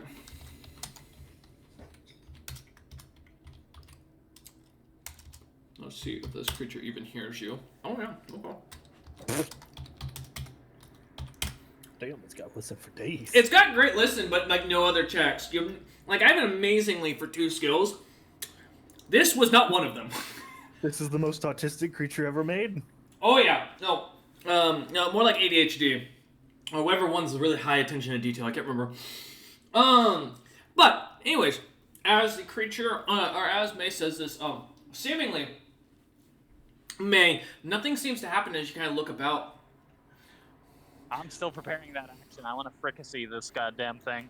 All right, as you kind of go into the room with Floorsnap kind of waiting, we will jump back to you lot in a second. Wara and Captain Azurus. As you find yourself split off, beginning to kind of go down the rampart of the fortress, heading towards the ground, coming down the little ladder off to the side and kind of jumping off the ground itself. The ground is dirty, but well packed. No signs of snow as you look about, which is completely the opposite of what you had seen when you had first arrived here. As the two of you kind of get to the ground, seeing the gate is still in perfect condition. Around this point, you hear as something goes, "Ho!" as something heavy slams against the wall up above. Did it sound like Crump? Give me a listen check. I assist. Okay. Wara cups your ears to help you, Azurus, here. That is a 16. Between the two of it, as you kind of listen, you do hear Crump's voice as you hear him kind of murmuring under his voice, something along the lines of, "Damn it! Why do they always grab me? Wait, what are you? Wait, hold, no!" And then it goes silent. Ah, shit. Well, he's gone out of war situations, I'm pretty sure. Cut to Captain Oh, well. Azurus 10 minutes later, realizing that Crump can't get out of the worst situations. Well, I think he has. You know, he snuck on that dream larva guy's ship or something. That's true. That is true. Granted, that was all in a dream, but you know. Also true. But as you and Warren find yourselves at the bottom of the wall looking up, not seeing Crump at all, after he vanishes, what would you two like to do? Where's the kid? Give me a search check.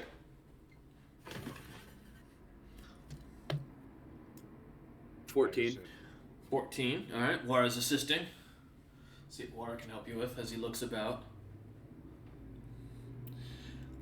14. Okay. If you when the players roll the same dice, makes life easy. All right. As you look about, kind of looking through the crystal giants, kind of training in their what looks to be leather armor, their blades kind of glimmering as they smack into the testing dummies, or the testing dummies. I guess is a good way to put it. Combat dummies. There we go. Looking over in the back right on top of the large tower, you do see the little girl kind of staring at you, her eyes completely unblinking as she just watches you from up above. I point a finger at her, and I turn my hand and do the come here signal. Cora, cut it out. We don't know what we're dealing with. Yeah, don't flip off, children. It's rude. I'm not flipping her off. I'm telling her to come here. Well, the girl kind of looks at you, kind of gives a smile, and you hear a light giggle, and then almost like a creepy and terrifying niece or nephew, she vanishes in a cloud of smoke and reappears right behind both of you. You see, that's why you don't do that. And she looks up and goes, "Do you want to play? The cat didn't play very well." Yeah, I figured as much. Yeah, what kind of what game do you got in mind? Teddy likes to fight. Teddy likes to fight. He likes heroes. Are you heroes? I ain't saying nothing at this point. I just looked at the captain and go, Raising his eyebrows, kind of ready to grab his weapon at a moment's notice just to cut this girl down. I hold my hand up to Mora. Cool your jets. We don't know what we're dealing with. Let's figure that out first. I take a look at the girl's hands. As you look down, she is missing one of her fingers. She's the one that pulled us in, Captain. Yeah, The missing finger? I know that, Mora. She's the I only didn't one. know you knew that, Captain. She's the I'm telling only you the one information I know. that is actually interacting with us. May and Floorsnap, you get the weirdest feeling right now that those two are not doing well alone together. I sense So, the spirit Captain. of passive aggressiveness in this area. Go ahead, Mora, sorry.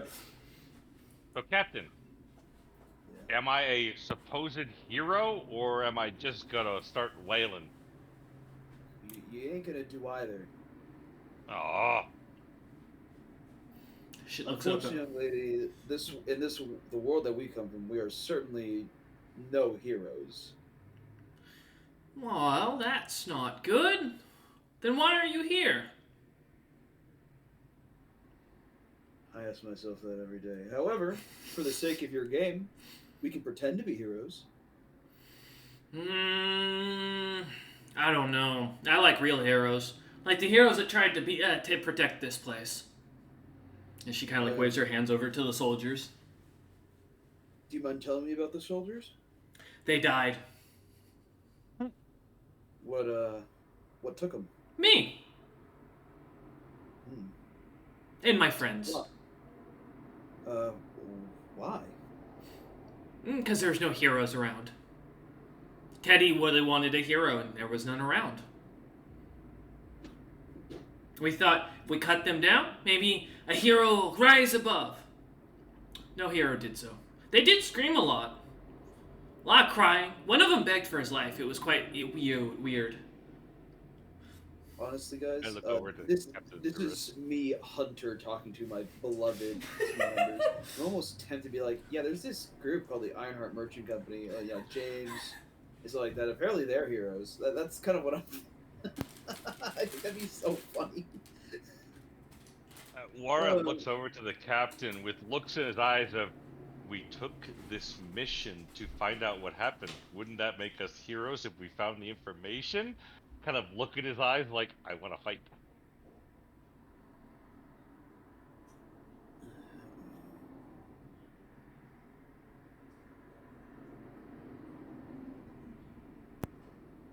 young lady, what do you think a hero is? She kind of stands there thinking for a second. She contemplates, rubbing her chin a little bit. She looks up at the sky and goes, I don't know. I haven't seen one in a long time. There was a really funny man that came through with a hero that was crying in here. He was a strong knight. He fought hard, tried to kill some big furry creature. And, I heard Hunter take off, so we'll take a quick moment. Does anybody need a 5-minute break real quick? No, I'm fine. Okay. I figured I will give him a second while we take a second for him to come back since he had to jump away for a moment. Real quick, we'll just jump back over to Floor Snap and May. Yeah. What's up, Laura? I'm gonna step outside for a smoke down. Okay, no worries. Yeah, because I think Captain Zersk went to go help his mom.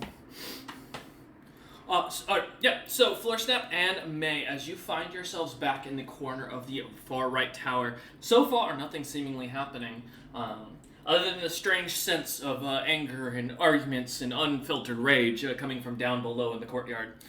Nothing seems to catch your attention. Yeah, I'm gonna one action divine favor myself, and then the other action is to prepare to fry the ever-loving shit out of anything that tries to grab me. May is not going to be touched today unless she wants to be. No zone. I ascend, I like cross-leg myself like in the middle of air, do like the meditation pose with the OK signs and everything, and say, I sense the spirit of passive aggressiveness is among us. I sense it in this very room. Show yourself to us, spirit. As Floor Snap, you say this, the room goes dark. Looking up, you see as the ceiling repairs itself, stone seemingly reforming one after another as it pulls itself on. And then in the corner of the room, a little bit of illumination where seems to appear as if a light spell has been cast on it, and a small teddy bear with little brown fur, little blue ribbon bow around its neck is sitting there drenched in blood. About, you'd roughly guess, maybe a foot in tall height at most.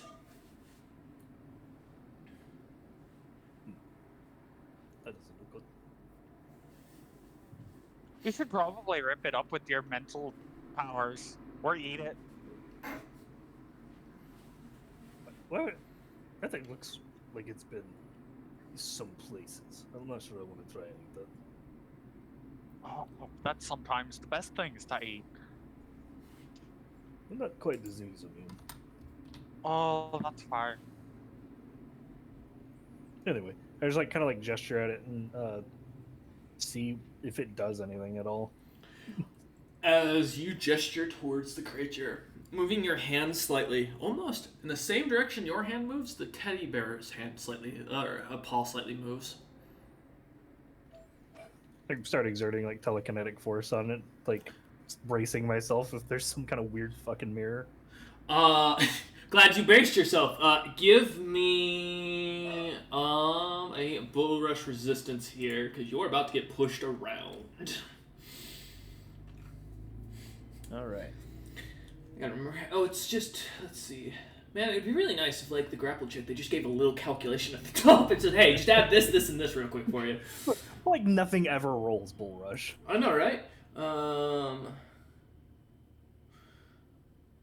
Okay, I'm just double checking because I don't have that. It's just, no, it's, let's see, for size, so I'll get a minus to that. You can add a +4 or a +8 to your roll, by the way. Floor Snap. Oh, because that's what he needs. I know, right? Or bonuses. Can you beat a 6? Yes. Can you beat a 6 if you fail? No. Alright, let's see what you got. Well, let's see if you roll on that one or where this comes from. Let's see. Neighbor's kids, one of them picked something up and he was holding it in his hands really weird. He shook it at his little brother. The little brother came over and put his hands over it. And the older brother opened his hands, and it was a fucking frog, and the little brother freaked out about it. That's 46. 46. As you feel the telekinetic push against you slightly, it's not strong, but the fact that this stuffed bear seemed to react with your own power back at you, kind of concerning a little bit, Floor Snap, as you've never met another creature that's been able to do telekinesis like this. I'm just gonna like tilt my head, and like it's an odd grin as I like realize that I'm playing with a science experiment.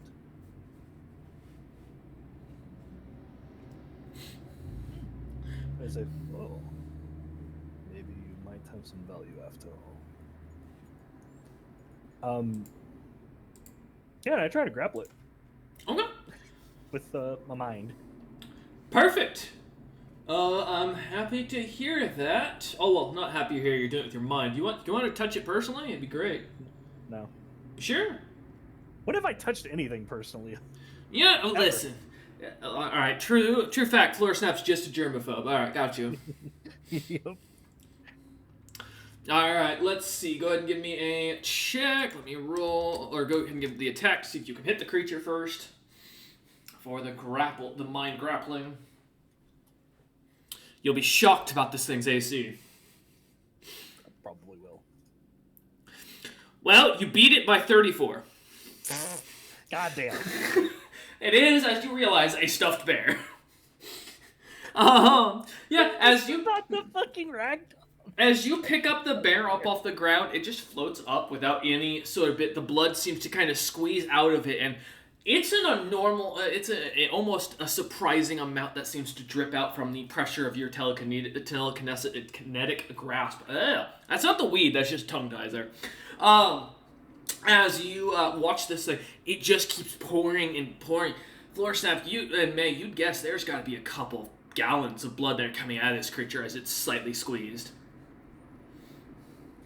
I just like look on with this thing, like just kind of like stroking my wizard beard, just like, this might be really useful. This is very absorbent. Oi, yeah. Motherfucker's gonna use the curse on Too bad that the fucking cat man. It's too bad that the fucking frost giant got sucked into the shadow. He's got a chest full of alcohol. Could you imagine? I want to get that fucker drunk. Could you imagine turning whatever this fucking thing is into an alcoholic?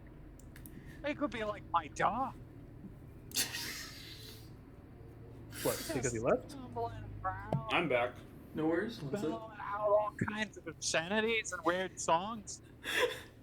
Yeah, as May goes on about this, kind of explaining it, the bear continues to wring out more and more little bits, or more in blood as you continue holding it.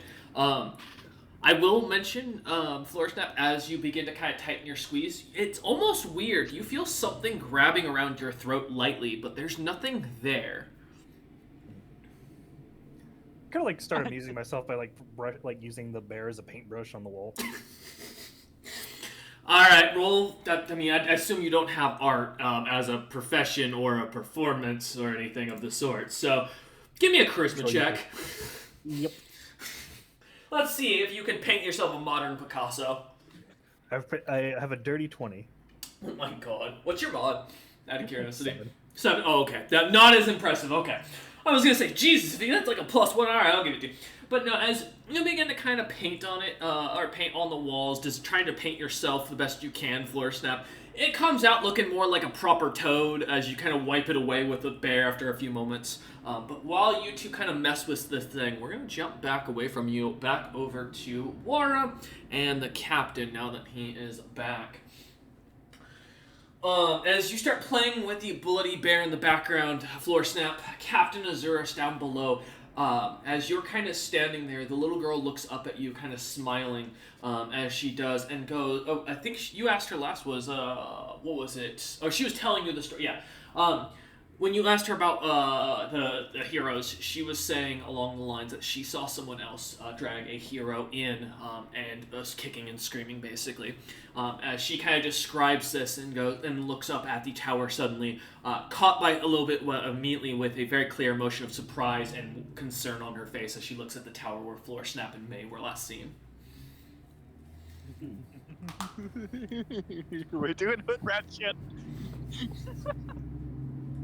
Well, if you can't find a hero, why don't you become the hero you're looking for? Oh, because I'm dead. So are you the villain? Probably. I've never read those that far into the book. I always stop when the princess gets put to sleep or kind of waits for her Prince Charming. So I don't know if I'm the villain. Well, there's nothing stopping you from being the hero. You don't have to be alive to be a hero. And looks at you and goes, "Do heroes kill bad guys?" Yeah, I suppose they do. She kind of looks at you and goes, "So then should I kill you?" Do you think we're bad guys? I mean, the cat guy said that you lot killed a bunch of innocent people. Poor Steph. I wouldn't say they were innocent, but I would.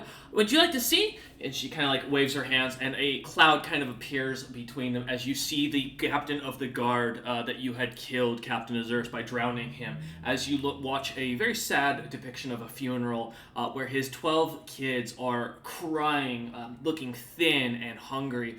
His wife looking like she is just ragged and horrible shape as they kind of bury the Snowbeard beneath the ground. That was self-defense. he put me in chains. Well, he put my ship in chains. That wasn't a good thing to do. She nods at that, and she goes, maybe, but you kill innocent constantly, for no reason when you could solve it. So that makes you the bad guys. Plus, you're here to steal. We are? I can see your mind. It's one of the benefits of being in this place. I look Oh at my Warhook. god, poor Snap. Go ahead, Captain. Well, I thought we were supposed to just figure out what happened here. What about stealing? I didn't know anything about that. All I knew was we were sent up here to figure out what happened to all the people that used to be here. Yeah. Are you not on a We're mission? here to gather intel. She kind of Yes, to get information. She turns her head slightly and goes, "What about the staff of the Apex? The cat said you were here to steal it. Well, not here, but here." And she kind of like holds her hands out wide. Oh, like in the territory? She nods. You made deals yeah. with evil demons, too.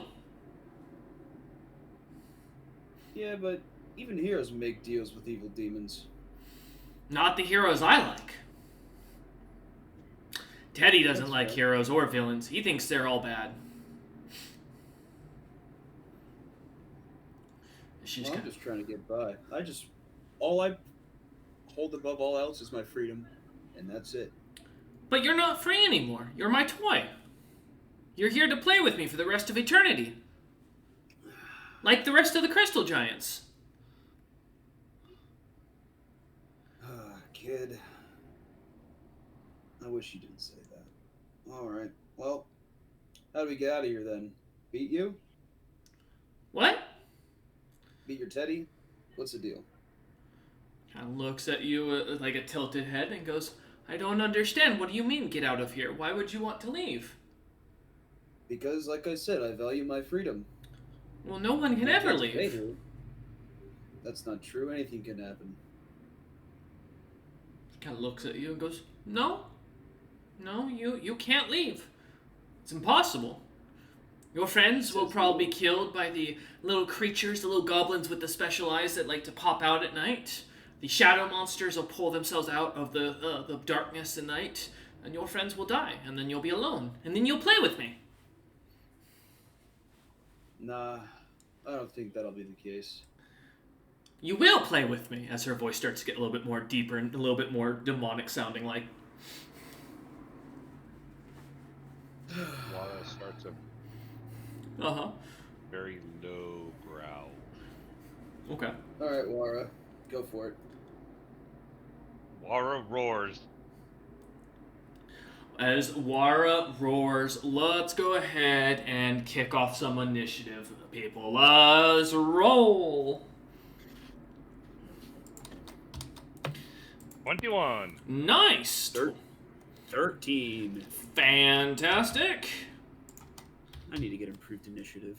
Yeah. This shit's fucked. Well, you're a druid. You actually don't want to be first, because a lot of your stuff is a lot of support and then like AOE. So you want to That's know where true. your teammates are before you start shooting off most of your spells. I mean, true, but I'd also like to get the environment under control as well as soon as possible. That's fair. Whether it's be debuffs or putting in walls or barriers and shit. All right, Crump got a 16. That fair enough. All right, let me roll these. 1, 2, 3, 4, 5, 6. All right.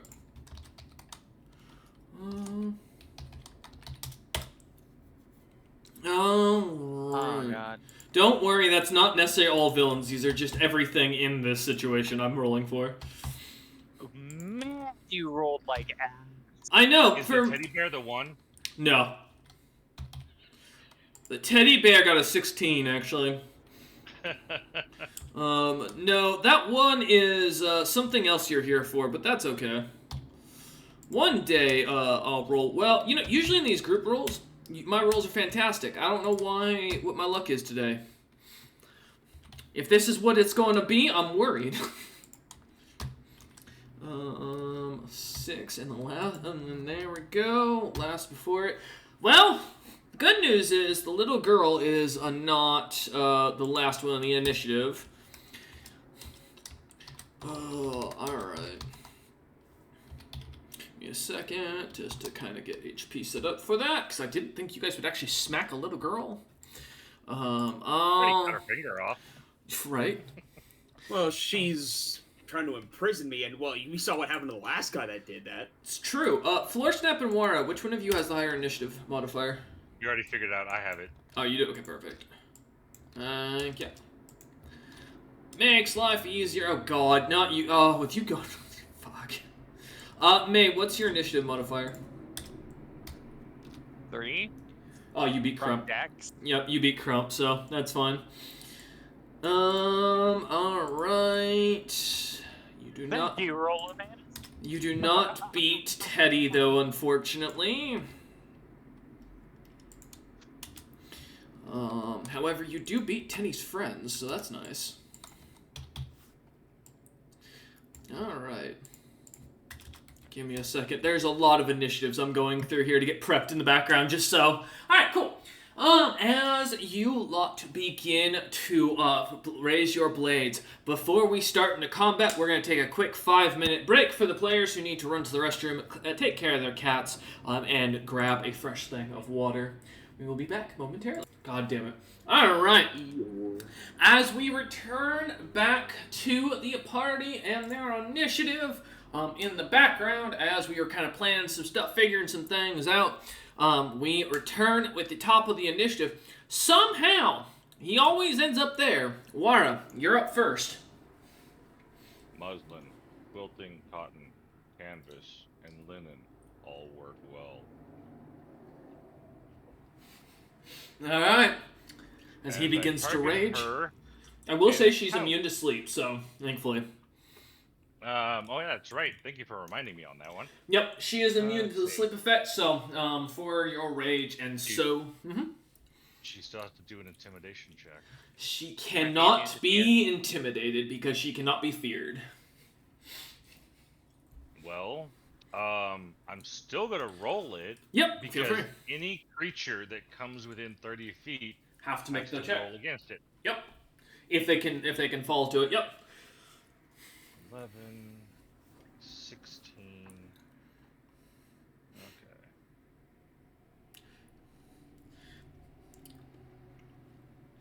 Whew. All right, so they have to do a dirty 20. Okay. You watch as you begin to say this out loud, and the crystal giants, most of the guardsmen that were kind of standing around hitting combat dummies, almost immediately drop to the ground to sleep, unconscious. Okay. And then I need to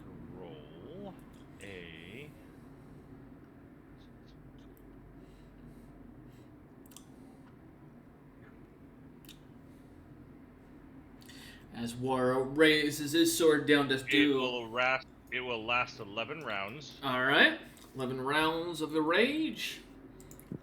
Yep. And then I'm gonna pre-roll the rounds of sleep. Or actually minutes. So there'll be anyone that falls asleep is asleep for 2 minutes. Okay, got you. All right. And then I'm going to do. Let's see. I am targeting her, so that raises my AC against her. Raising your shield up slightly to kind of cover the important parts.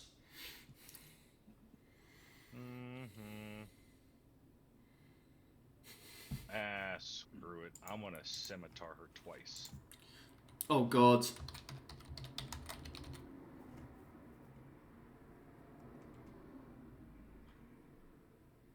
Here's the first swing, 28. That hits. And then I'm gonna do the second swing. Unarmed little girls turns out very weak. 27 hits. 7. All right.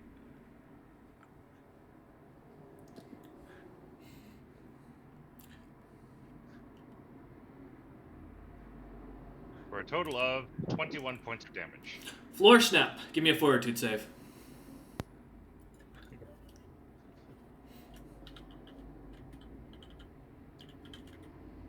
$22. 22. Okay, you do save.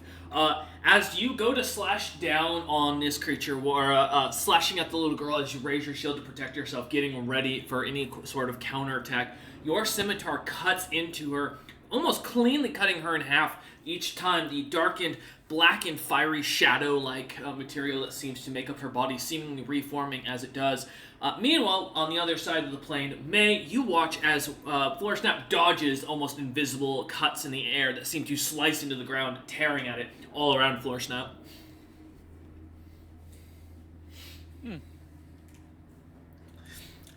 All right. As Wara, as you do this, kind of slashing it, that's 2 attacks.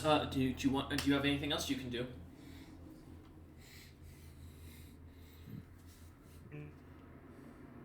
No. No. What's the nearest creature to us other than her?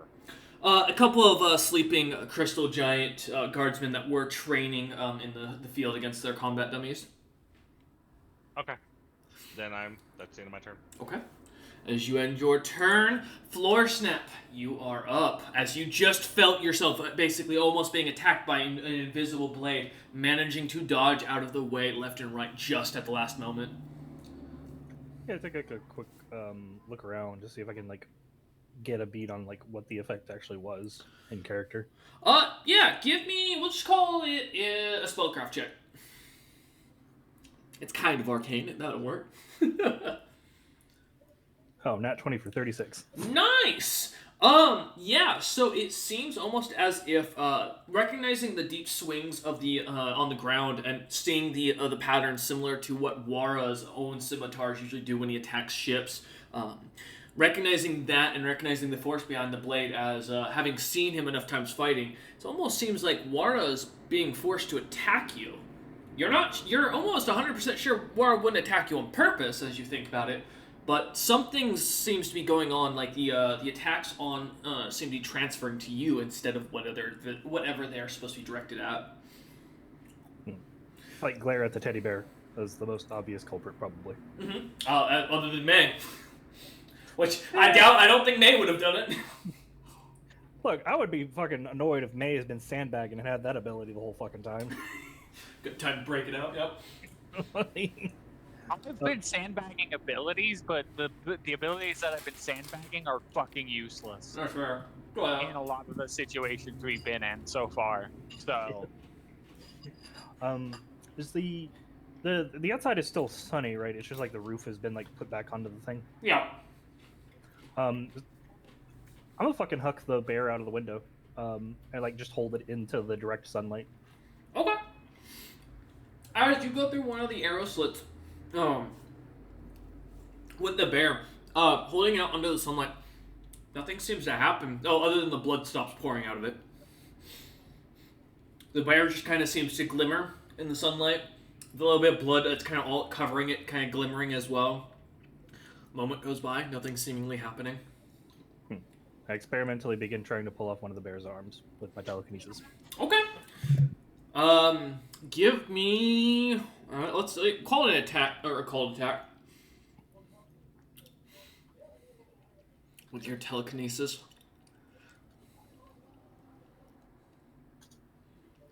Okay. Go ahead and roll your telekinesis damage. Because I believe you have a set damage time for that, right?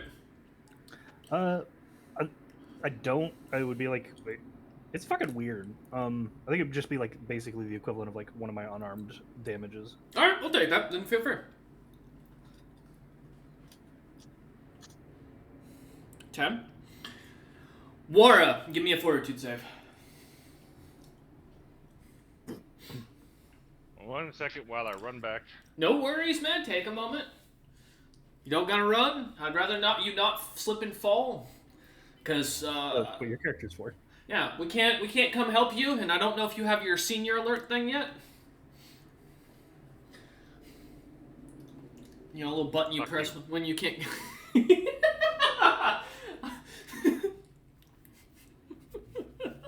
As I roll a 24. Damn. Wara, as you feel your shield arm beginning to be pulled, as if something's trying to tear it off, you kind of manage to adjust yourself a little bit, and the effect seems to go away a moment later.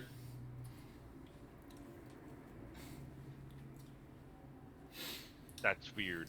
Mm-hmm. I don't like it. No. Floor step, though, as it's still on your turn, as you see the bear, the arm's clearly not coming off as you try tearing at it reflexively. Creature seems unbothered, unaffected. Gotcha. Mm-hmm. I have no fucking reason to suspect anything else, so this is bad.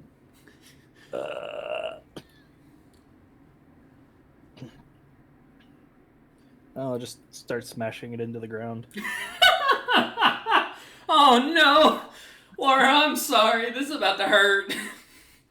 Alright. Oh no. Come on, well, let's see what you got, Floor Snap. We bull rushing down? Yeah, how far off the ground is he? Well, if he's out the window, about, in total 65 feet, if you just went straight up from where you're standing. Okay. Gotcha. Then yeah, I'd have to like smash him along the fucking like wall to do anything with it. Okay. Alright. Normal bull rush attack. Yep. You know, it's funny, I can't actually win this, so I'm just gonna roll to see if I hit a nat 1 or a nat 20. I just reduce. Oh my god. There we go. So that's a 24. Yes, maybe Wara lives.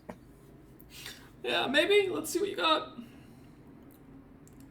I'd What expect. am I supposed to roll now? Nope, not yet. Oh. Floor Chef's gotta do his bolt rush first. This is the creature trying to resist his bull rush, but if a teddy bear resists him, it's more because Floor Snap is really arguing with his consciousness right now that something's off. Oh my god. Well, I didn't succeed on that. So What's the damage? yeah, Wara, I need 3 fortitude saves. Let me break down. Feel free. See, the DM thought long and hard, and he realized that Monday's biggest, scariest enemy is not the monsters I throw at them, it's the monsters themselves. So fortitude, 29. I could have 28, told you 34. The 34 succeeds, otherwise you will take the first 2 bits of damage if you want to split that Floor Snap. Yep. Real quick. Unless it's an even split, which in that case I'm cool with that as well. Yeah, I think it's an even split. Alright, so Wara, that will be for you a total of 98 points of bludgeoning damage as you just feel something slam you into what feels like a hard stone wall. As you look about, feeling something continuously smacking you in the body and the face all over as you feel like you're being dragged and pushed against a stone. But you're not moving as you look about. I start bleeding from every follicle and orifice and hole and everything. As the little girl giggles, as Wara is in immense pain as he just starts bleeding left and right all around. Azurus, it is on the ground, it is on you, it's on the little girl, it is not pretty. Man's got that last man Zoro standing vibe going for him. Man. So we think it's the bears that are doing this? I have no idea. I thought it was the bear, but the bear didn't really do anything like reflexive to me. I thought it would like. I don't have feedback because I don't know what y'all are doing, so I'm trying to play it like what I would actually think in the moment, which is the issue. So like I saw the bear not do anything in the sunlight, and it stopped bleeding. So I thought it just stopped doing the whatever hex nonsense it's doing. Yeah, I'm trying to even think about where to go from here. Good Because question. obviously Wara slashing at this creature did nothing, as far as I could see. Alright. And then Wara just started bleeding. Yep, from what you can tell. Floor Snap, does that end your turn as you rub the bear against the wall, seeing the blood kind of paint across it, as you slam it left and right? You hear someone in pain. It sounds like something is hurting, but the bear looks unfazed. In fact, it looks like the blood is disappearing off the creature, and it's becoming and getting in better quality as you slowly do this. Almost as if it's mending itself. Yeah, I stopped doing that immediately. And I end my turn. Alright. As you end your turn, Wara on the other side, standing like Zoro in the middle of a open field, bleeding all over, just like a proud warrior he is. He will not drop to the ground yet. Alright, with Floor Snap and Wara having gone, the creature is up. Or a creature is up. And it is going to continue doing what it was doing, which was smacking the crap. Oh wait, how far are we in? Yeah, smacking the shit out of Trump. Or Crump. Sorry, too much Trump news today. It's not on purpose. Hang on, can I join in on that one? No, sadly. I'll come to the Shadowfell. As the creature is just going to start hitting left and right. Oh, unfortunately, I only get 2 of these. I know, it's so sad. As both those will hit. And Crump's about to die, I think, actually. 2d6 plus 6. Oh, here, I'll just do that first, because that'll be the easy bit. And this will be cold. Let's see, how much health do I have? Well, it's official. Crump has no more temp HP. Okay, well, as Crump begins to feel himself being stabbed over and over again, Wara and Floor Snap, May, and Captain Azurus, all of you give me a listen check as you, to see if you hear the wailing and screaming coming from inside. You know, I have very bad news if Crump dies in the Shadow Realm. Yeah, so do I. 22. 22 succeeds for that. 24 succeeds. 24 with a natural 20. 19, and all of you, man, Jesus, nice listen checks. You can all hear the sad crying and sobbing of not Captain Crump. That'd be a hell of a title. Mr. Crump Jr. himself, as he seems to be taking hit after hit. Kind of catching it seems to be coming from the back corner of the fortress where the other two towers seem to be kind of set up. May, you do catch the sound of something that catches your eye. Almost a whispering sound, and with your, let's call it your childhood, your years of being raised, you would recognize the sound of this creature as a shadow elemental that seems to be making the noise while it's attacking Crump. Oh. I will also put even worse news as you look outside. The sun is starting to go down. Well, that's not very good. I'm gonna fly in the direction of Crump when I get a turn. Alright, good, perfect. But as the Elder Shadow ends its turn, well, May, you're gonna get your chance as you're up. Yeah, how far away are the towers? From the tower, you're standing at roughly about 150 feet to the next doorway to go inside the back little fort towers. If you go through the back door in the tower you're in currently that Wara had opened earlier. So, what's the plan?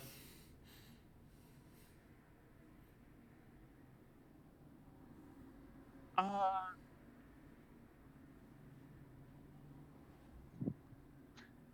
look to Floor Snap and I say, forget the bear, save Crump. And touch Floor Snap, polymorph him into a fire elemental. Or not fire elemental, a fire eladrin. And turn myself into a fire eladrin. Okay. That gives us 120-foot fly speed. Alright. As, and Floor Step, are you going to refuse or are you going to allow? I just like look like very confused, like look down, like I'm like a fire legend before I know it, and just start going, "Am I beautiful now?" It's very specifically the fireball form of the fire eladrin. So we are shedding light like a bonfire, both of us.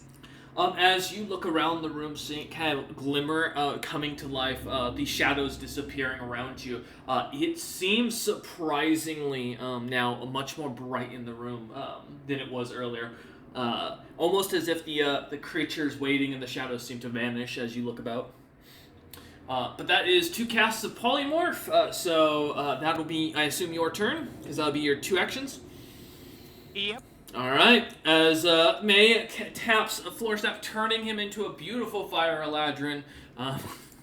Love the little video there as he transforms himself. You are... By the way, when the fire eladrin's fireball form is a fireball with a face and hands. Ooh. Just as a heads up. Good to know, good to know. Alright. Okay, as you end your turn, I'm just checking something for what I can do.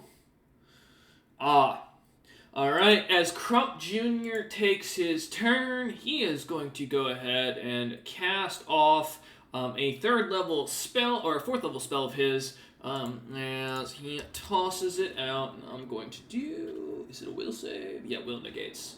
Okay. And thank God for no spell resistance.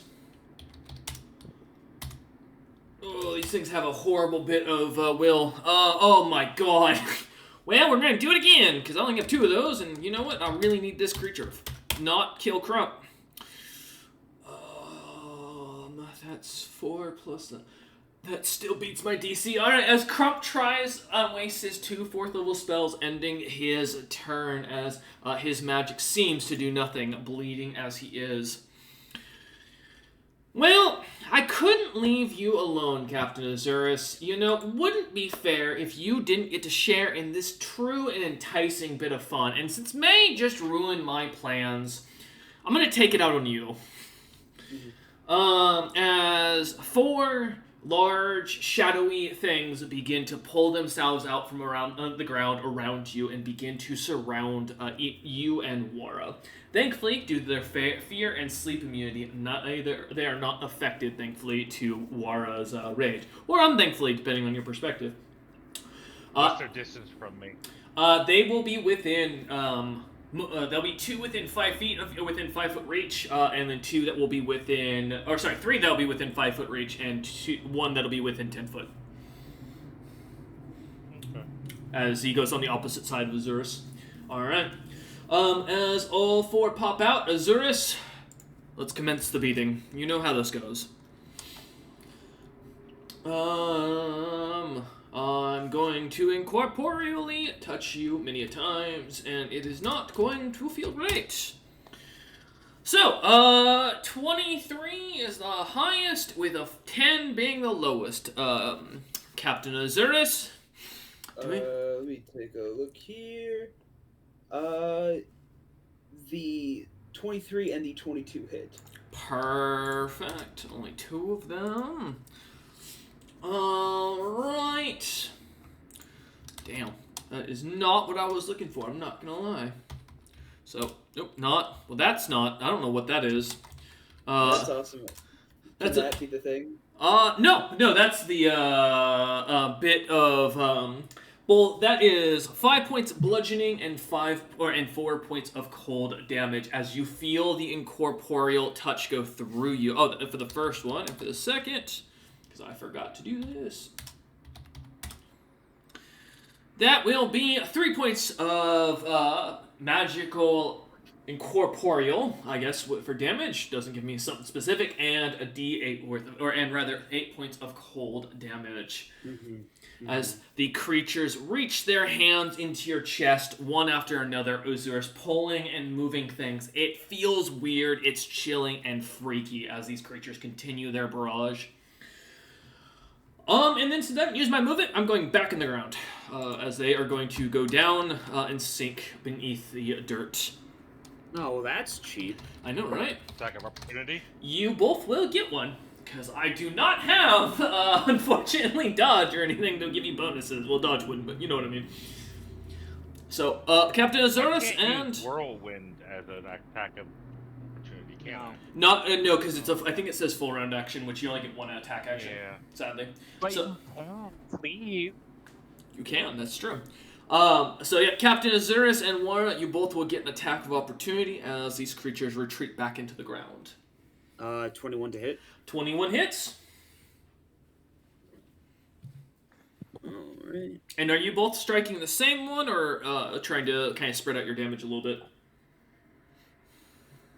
I mean, I guess if we focus on one, we'll see If maybe that we've got a bunch of low health individuals or a couple of high health individuals. but whatever. Oh, up to you. I'm game either way. Wara? I follow the captain. Okay. Alright, let's all smack one then. Okay. Alright, roll your damage. That'll be 9 damage. 9, alright. And Wara for another 14. 10. 14? No, Okay, I got you. 14. No Actually, that worries. 36 should have been a 40. I forgot to add the 4. Got you. Alright. As the... Did it die? No, sadly, the creature is still standing as you go to cut at it, watching the shadows separate and break as it takes the hits from both of you, but seems to reform without worry. Alright. As they both go down, I assume, Wara, you don't have anything else that you can do as an attack opportunity thing? Just making sure before I move on. Alright, I'll take some. No. Okay, making sure. Alright, Captain Ozurus. The little girl's still in front of you. Alright. I cast Shadow Blast. Ooh. Do you now, good sir? Yes. Let me double check what that does again. Because that's one of the D&D Manual of the Planes. You are a fucking bastard. Who? God damn it, Floorsnap, stop poking the druid with ideas. This is a Hunter original, actually. Oh, well, I don't know why you picked up this spell earlier on, because this was not useful for anything else. Alright. Hey, listen, I like to have spells that could assist me with any creature, because you like to throw random shit at us. That's true. Alright, and this is against the little girl? Well, it's a 20-foot radius. Okay, so going after the creatures in the ground. Alright, so I'll keep that in mind. So 14. So, yeah, because how far is... I assume we're, like, right next to the little girl, so she would be... Yep. Right? She's within 5 feet, so she gets a 22 for her fort. And then for the other 4, they will get 23, 15, and 2 11s. And if I'm correct, saves are 10 plus spellcast modifier plus spell level, correct? No, it's spell level plus spellcaster level. Yeah, that's correct. Spellcaster level, modifier. or like Is it modifier? spellcasting It's Yes, modifier. It is modifier. Okay, making sure. Yeah, otherwise because you got, like, 30 DC spells. oh yeah, I would be like, man, I've been fucking myself over this whole time. All right, No. so that is what 18 to save. Alright, so little girl saves, one of the elementals saves, and the other 3 do not. So that will be, you can roll your 3d6 for the amount of minutes they are stunned. Well, so Yeah, there's that. But if they're also undead, they have to make another save. Thankfully, these creatures are not undead. Oh, I Is thought the the little girl- girl was saying she The was. little because girl the is said she not. was dead. She is not Oh. undead, She lied to me. or she doesn't know what the difference is. Yeah, that's also fair, I guess. All Alright, right, let's see. Let's see how long these lot are stunned for. They are stunned for 4 rounds. No, you rolled a 4? Yeah. That's 4 It's a minutes. D6. And no, it's said- it's 3d6 is what Shadow Blast is. That's for the second one. It says caught in the Shadow Blast are stunned for 3d6 if they fail. Are you doing a lesser? Natives of the Plane of Shadow caught in the Shadow Blast are stunned for 1d6 rounds if they fail the Fortitude saving throw. That's Hold the on a first second. one. What? There's a second one for the No, undead. you're looking at the spell compendium one. And Yeah, Royce I am is looking looking at at the manual of the planes one. Oh, Which is the one I was thinking you were using because that makes more sense. I was looking at spell compendium. Oh. Depends on. It depends on Royce's interpretation which one we get. No, I'll let him. I mean, if that's the I spell, guess if that's that's the fair. spell you took, then that's the spell you took. Hey, you know, in a world where magic is being adjusted and updated, people are going to make the same spell twice sometimes, and sometimes they'll be less effective. Yes, because there's the one that it's like they were stunned for 1d6 rounds if they fail a Fortitude saving throw, and then like creatures that fail either Fortitude save cannot use spell-like or supernatural abilities Mhm. to open any plane to the portal to the Plane of Shadow for 3d6 minutes. Yes, but the one from the manual planes is it's just the 3d6 outright. Like it's if they are native to that plane, they are taking it. So that's why I was checking. But since this is the one you're going with, we're going with that. So you said how much? much? There's 2 rolls for this one. You so said it was 4 rounds. So they are stunned for 4 rounds, and they can't open portals for 9 minutes. Good. That's gonna fuck you more than me, but all right, perfect.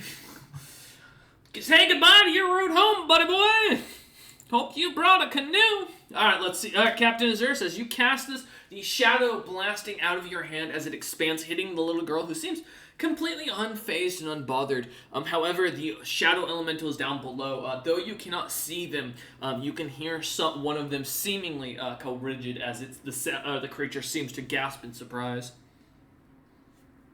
Yeah, I was definitely hoping for something better, a better reaction from this. Mm-hmm. Yep. So the little girl looks up at you like the Red Queen, ready to read her line that you're all gonna die down here. Or up here. Alright. Well then, I guess then...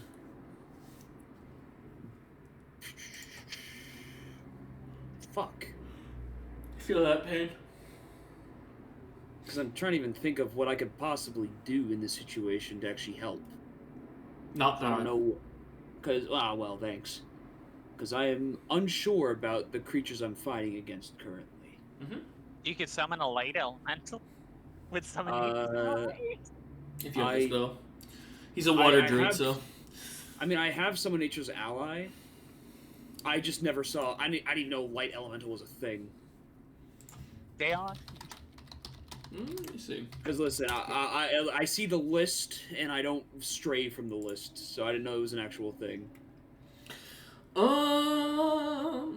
Technically, I think they go by a different name. It's not light. Because then again, I'd have You'd also have to have seen it. That's the bigger issue. Because you gotta know these creatures exist outright to summon them in a sense. And I wouldn't be surprised if I'd seen any of the regular elementals just in my 700 years of life. Mm-hmm. But I don't think, like, frick, I don't think I've ever seen a light elemental. I have confirmed. There actually technically isn't a light elemental. They were a thing Pathfinder adapted from the air elemental. So, yeah, technically. Yep. Because I was like, wait, I don't think there's a plane. And then they're like, oh, well, there's an airplane subcategory of this creature. Sorry, was that Floor Snap? Oh no, I was just saying you're right. It was like there's a plane of elemental. There's a plane of positive energy, like the same way that like there's a plane of negative energy, aka the shadow plane. Mm-hmm. But they just don't have elementals. Correct. Yeah. Let's see. Shit. Shit is right. Well, I guess then I'll. Fuck. How can I help the situation out? Oh, my spells. Because the only ally around me is War, right? There's nobody Correct. else. Wara stands to your right, 5 feet from you. Barely stands. That is also true. Wara is like bleeding profusely as far as like if you're looking to help someone. Well, I'm really glad I don't really have any healing. That's excellent. You guys brought the wrong captain, Druid. Yeah, well, I listen. If it wasn't clear from the beginning I'm not a healer, then that's their fault. Okay. Alright, what are you thinking?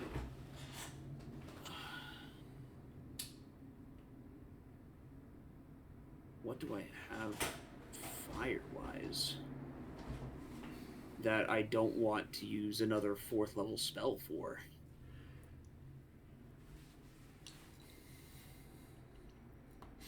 This is when Captain Azurus invents the instant campfire spell. This is when Captain Azurus says, "Hey guys, I think I'm just gonna leave. I think this is no longer a profitable team to be a part of. Mm-hmm. I guess I'll just. I guess I'll cast Flame Blade. And just Okay. Set my sword on fire. Oh, it's called a Radiance Elemental. I didn't find that. So, as you cause your blade to glow and glitter a little bit, May and Floor Snap, out of the side of your eye, as you notice outside, there seems to be something glimmering, almost that you can't really catch from inside the tower. But given where the slits are, there seems to be something kind of catches your eye every once in a while as you walk or start heading towards the door. Look kind of in the direction of the courtyard, but as Captain Azurus finishes his spell, is there anything else you want to do, Captain Azurus, as you try to light some sort of beacon to get your crew's attention? Nope, I can just, Flame Blade is all I got. Fair enough. Alright. Well, as you flame blade, a little girl seems to kind of put her hands up, covering her face in a shadow, as she seems to be slightly bothered by the coloration or the bright light of the blade. And because of that, well, she was going to go and, just put War out of his misery, but you've caught my attention, because you got a scary-ass fire sword. So, let's have some fun as the little girl goes to... Oh, I forgot the 2 R's. There we go. Goes to swing at you as she grabs her hand, turns into a shadowy claw, and drives at you as best it can. 38 and 41, Captain Azurus. Mm-hmm, those hit. All right. I am sorry. You're going to hate this. No, you're not. Yeah, well, I was until you just said that. So this will be the bit of bludgeoning slash incorporeal damage as she pushes her hand through, and then she's going to begin to freeze you, which is not going to feel good here in a minute. That is 40 points of cold damage, Captain Azurus, as you feel the frost kind of envelop your body. I'm at 14 hit points. Sounds about right. Sounds about right. Oh, you're actually lower than I am. As It turns out I'm a druid. Wara looks over at you, and for a moment, there's a bit of camaraderie as he sees you're getting just as beaten up as he is. As the two of you bond over the respective beatings as she ends her turn. However, as she's going to do that, her lair is going to begin to react slightly, and we're going to roll for that. Well, that's not great. The sun outside begins to drop as if 9 minutes have suddenly passed. It is still around mid-afternoon, around like 3:30ish, roughly in the day, so the sun is still up, but it is starting to get closer and closer to that set as May and Floorsnap watch from the material plane. All right. As she ends her turn, back up to the top of the initiative, Wara, you're up. The shadow beasts are still underground, correct? Yep, except for the little girl in front of you. Which did absolutely nothing. Yeah, your attacks on her didn't seem to strike her at all, from what you could tell. Yeah.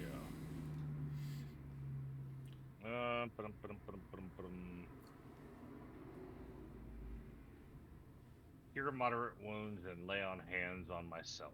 All right. As you begin to glitter with green light, as you kind of let your magic flow through, healing yourself to the best you can, your wounds kind of closing up, the blood drying as it does. For 14 points. I gained 14 points of health. That's not too terrible. Almost doubled my health. Hey, it's as much as poor Zurus has. All right, with the cure and lay on hands, I don't remember. Is lay on hands a swift or action, or is that also an action of its own? It's a swift action when used on yourself. Okay, so it is. Okay, I figured as much. Because I thought paladins had something cool with that. So that means you still do have one other attack action if you'd like to use it, or movement, depending on.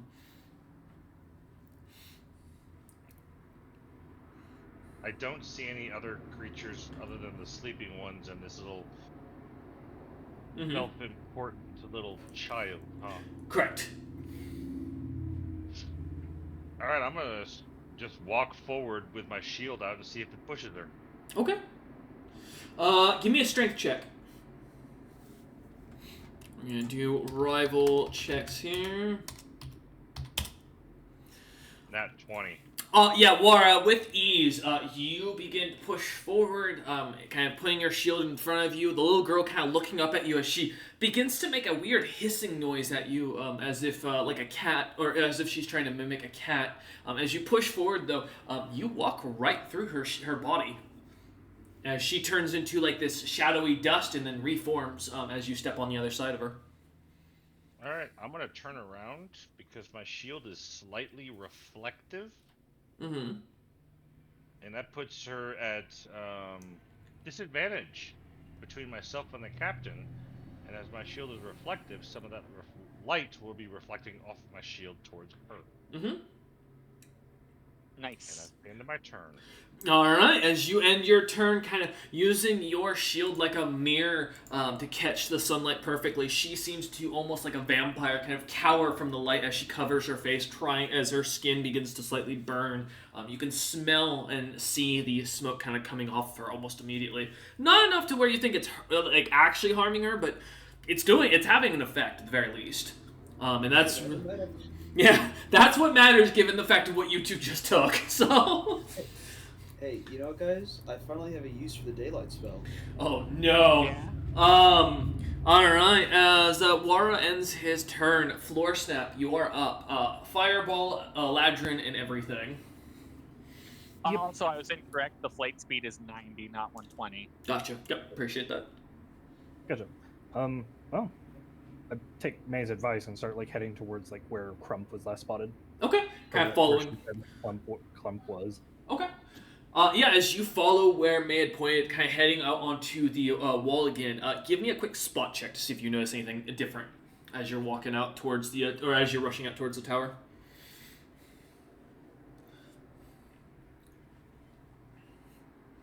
Well, you notice the beacon.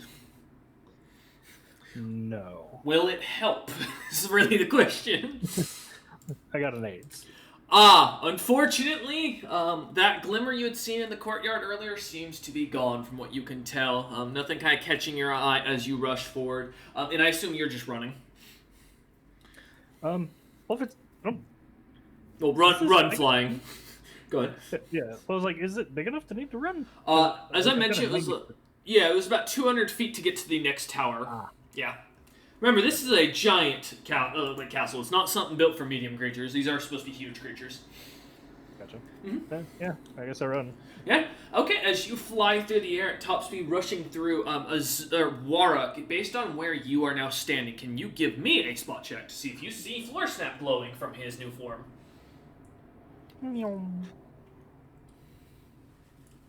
17. Nice work, Wara. Wara, you do notice something fiery seemingly over up on the top of the ramparts, heading towards the back towers, and seemingly disappearing into them almost immediately as you watch on.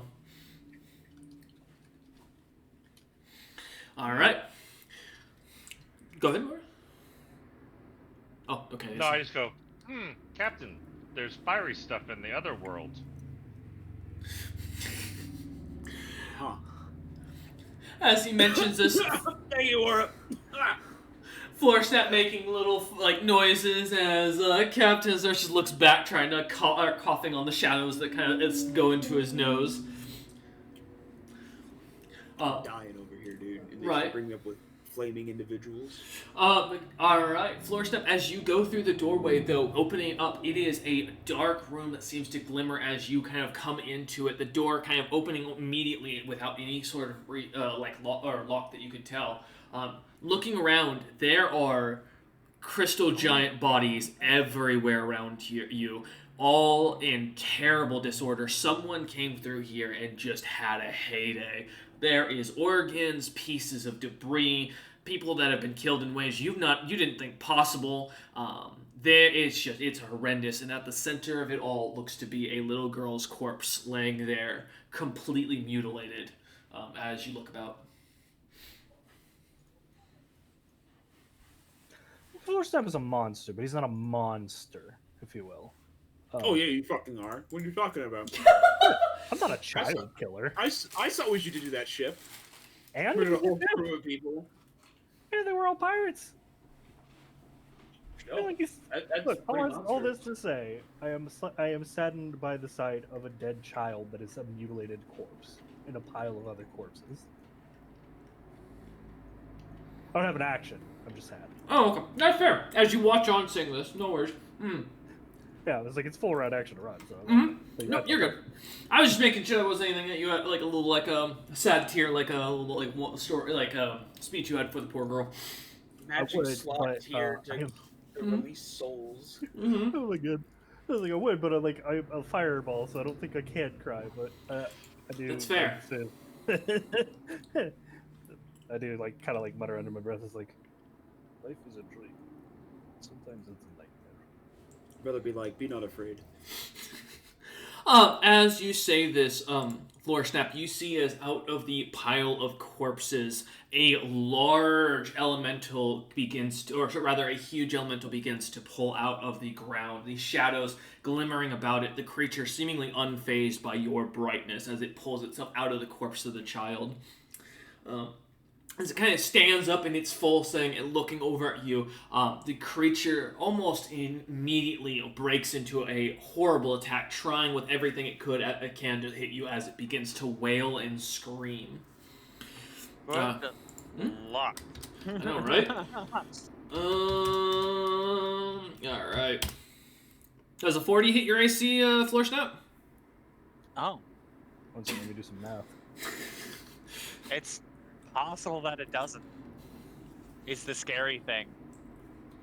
It's always the possibility.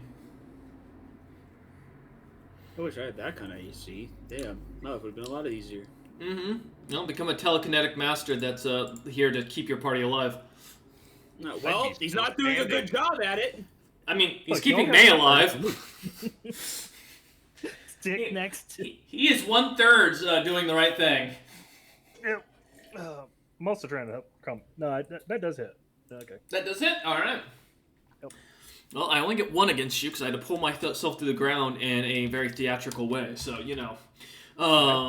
Entrance is everything. It is! So you will take 6 points of incorporeal damage, as it doesn't give me an actually damage to use here, and 22 points of cold as the creature reaches its hand into your chest and begins to move things around. And it's just uncomfortable, Floorsnap, as the creature does this, as it kind of ends its turn, retaking the shape of the little girl looking at you with her very dead corpse in appearance. The eyes kind of broken, the skull slightly fractured, and the limbs slightly limp as the shadow seems to make a creepy laughing noise from its new appearance and ends its turn.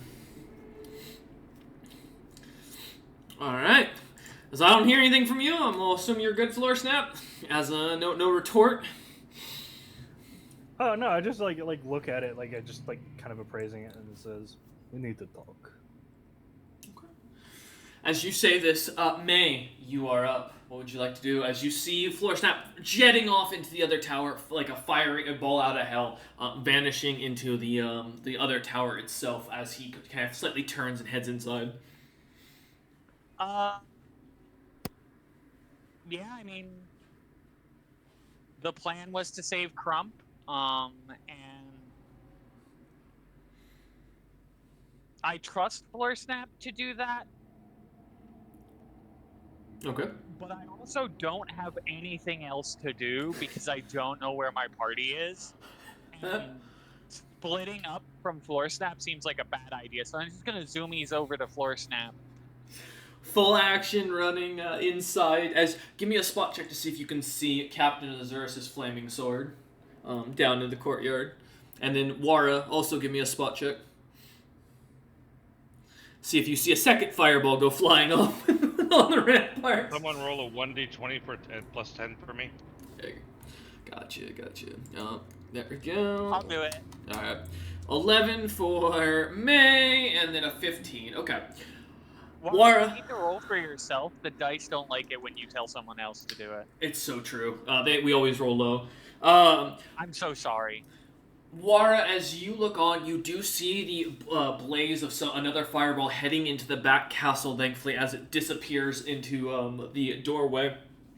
They are Captain, we're big flying fireballs, balls. too. Yeah, as you say this, kind of looking back, the creature, or this time, poor Azurus being able to actually look back and seeing for just the briefest of moments before the fireball disappears behind the doorway, or into the doorway. May, sadly, you do not see Captain Azurus' flaming sword, which would really be a benefit to him right now. So, like to be spotted. But as you rush in, seeing now what looks to be all these corpses laying around, the clearly broken and busted body of the young girl that seems to be at the center of it, and now another version of her seemingly standing, though slightly darker in appearance and more undead-like. Not actually undead, but just undead-like, as the creature kind of puppets the body, this imagery of this body, and kind of makes a creepy and eerie laugh as you enter the room. All right, as that ends your turn, Crump is going to now go ahead and magically figure out how to solve everything. God, I hope so. Hospice. Right? By the way, Lev, we both have flyby attack. We have flyby attack. All right. I'm gonna. All right. So, floor. Hey, I forgot I had a spell. Can I use that spell right now? Depends. What is it? I cast Fireball. Oh, god damn it. Oh my god. But, all right. As Crump is going to use his escape artist and get the fuck out of these chains that are holding his ass down. As he will start breaking them with his new troll strength, cracking them off. He is going to rush outside as fast as he can. His new troll legs can take him. Actually, how fast do trolls go? Is it 30 feet? It is 30 feet. Excuse me. Butt cracker went down the wrong pipe.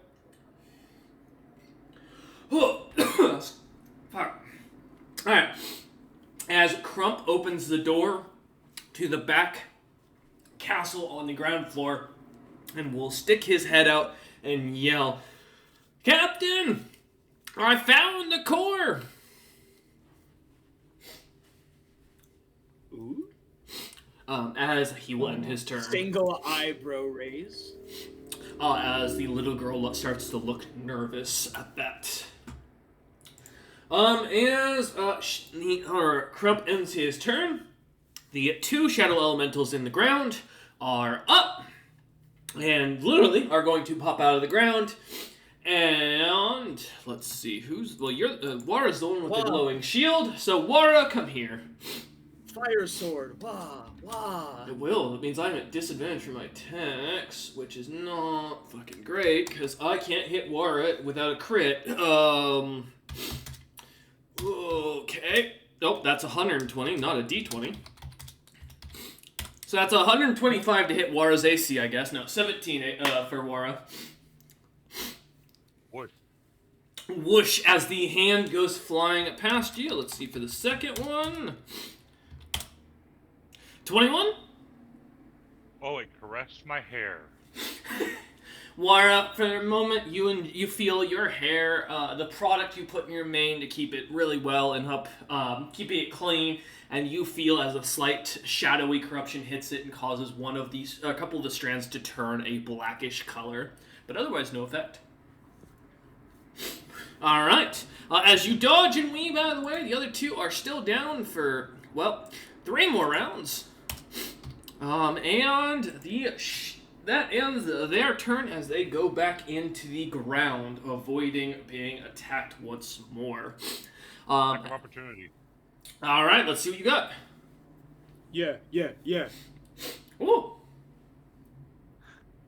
I hit it with my freaking flaming sword. 33 hits?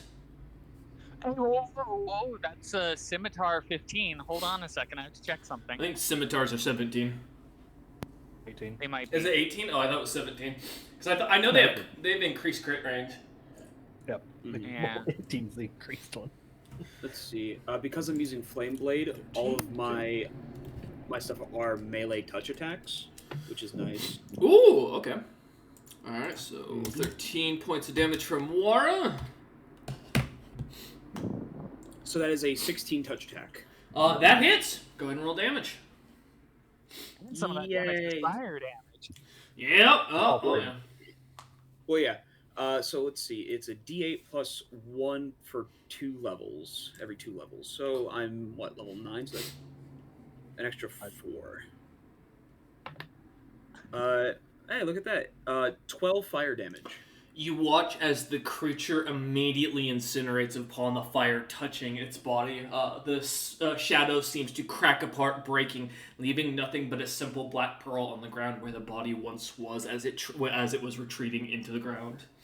Arr, give me the curse, the black pearl! God damn it. I want to cleave. The cleave, do you get cleave if your allies kill someone next to you? I didn't think so, yeah. Yeah, what's that for? I was gonna say, yeah. As Azurus. I always swing after the captain.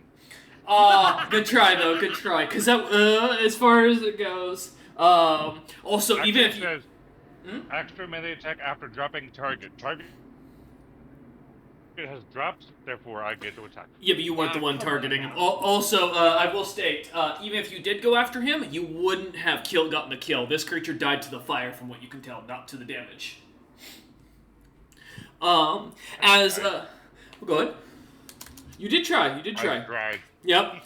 As the shadow elemental drops from the, as Wara and Azurus kind of irritated and angry with this creature smacking on them, both kind of lay into it as Wara's hit connects first, smacking the creature across the chest, and as Azurus seems to plunge his fiery blade into it, it immediately incinerating, ending its turn. All right. Captain Azurus, my man, you're up. As you look about, it's still only the little girl next to you at this point, and of course the black pearl on the ground. And can I assume that the little girl is not made of the same junk as these shadow elementals were? Give me a you can either give me a knowledge nature for the species or a survival for this individual creature. Let's see. Survival is a plus 14, so I think I'll do that one. Alright. So that'll be a 29. So what you gather is she is not the same as those species. She seems to be much older, almost an elder of the shadow elementals amongst them, and seems to be quite the powerful individual. You'd guesstimate she's probably well beyond the fire weakness that her compatriots have, and most of her weaknesses are probably adapted or covered to have lived this long. Gotcha. So, I mean, fire would probably do something, just not to the same degree. You won't insta-kill her from it, yeah, is what you figure. Yeah. However, Crump Dearest says he's found something. Mm-hmm. So what I'm gonna do is this is a little funny. Not like super, but it'll be cool. I grab a little coin and say, "See you on the flip side, kid," and cast daylight on the coin. Oh, hold up. Let me double check something real quick. Oh. That's another thing that I have to message. Okay. Let's see. Okay, so that's 60 foot and dim. Oh my god. All right. Let me make a fortitude save against that real quick. There is no save. No, this is for something else. Oh my god. Are you fucking serious? Alright, as Azurus taking the moment because the dice gods have decided to give him his life back. As Azurus kind of says this, flipping the coin, casting daylight, you watch as immediately the little girl is blinded by the light as she is covered in light, immediately disappearing into the ground as she is overwhelmed by it and vanishing completely. And because I flipped the coin, I'm just gonna leave it there so that for however is it 10 minutes per level, which is pretty nice. I'm just gonna leave that coin there. Oh and, no! I'm just gonna go to Crump. I have a 40-foot fly speed, so I'll see if that can get me to him. It is over about a 300-foot walk to the other where he's standing. Well, guess I got a ways to go. Yep. As you start walking in that direction, going as you end your turn. Yes. Well, I'll be flying or flying. My apologies.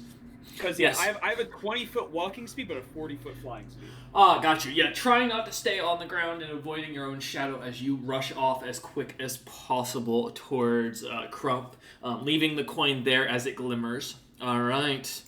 As you end your turn, I'm gonna make another check. Well, I failed. That's funny as hell. All right, perfect. She is going to reappear behind Floor Snap and May as the little girl, almost a clone of herself, kind of pulls herself out of the ground, standing behind the two of you as she pulls herself together again. Anger in her eyes as you can see a very pissed off small child. I don't think you like the daylight still, guys. As she kind of speaks and goes, "Your friends will forever be mine. Now you will die for them." And she ends her turn. I laugh at it. May laughs. Yep. All right. Fucking facial expressions because I'm a sentient ball of fire. Truly. Oh, your facial expression is whatever you want because you have a face. You legitimately have a face. You have eyes of candles and a huge, wicked, grinning face. You are a fireball face with hands right now. Well, hold on, I got. This is honestly what comes to mind. What's it? Give him a minute. This is exactly what I'm thinking of. Oh, yep. Gun. Oh my god, no. That's Floor Snap right there. Best way to feel old. Beyond measure. Yeah, right? Alright, so as the top of the initiative, though, as we get back to it, Wara, as you're left alone now, in theory at least, as the shadows stay in the ground around you, you watch as the captain starts heading off after Crump. No creatures around you and your immediate ability to attack. What would you like to do? We are the bomb creature from Final Fantasy. True. Alright, Wara. 2 rounds of rage. Yep. I end my rage. Alright. And run after the captain. Okay. Weaker than I was for the next 4 rounds. Okay. As you kind of calm yourself, kind of shaking your head as you lose the rage, kind of coming out of your trance as you blink a few times, looking about and seeing the captain running off. You have a clear realization that there's nothing here to kill you as you start running after him as quick as possible, keeping kind of the sunlight on your sides, that way you can still reflect it off your shield as needed. All right. As you start chasing after the captain. 50-foot movement. As you start passing the captain. As you run off after him, kind of passing him by about 10 or by about 5 feet ahead. As you end your turn, seeing Crump standing in the doorway as he waits for you two to catch up. All right. As you end your turn, Wara, less rage and all. Floor Snap, you're up. Just look very sadly at like the facsimile of the girl like in Doppelganger. Mm-hmm. Are there two of them, or is it Yes. just like the okay? One that You looks should put more them next to each corpse-like, that's standing on top of the mangled corpse of the actual girl, and the one behind you, which looks to be more of what you'd expect she looked like when she was alive, but angrier. Gotcha. I'll just give like a morose sigh.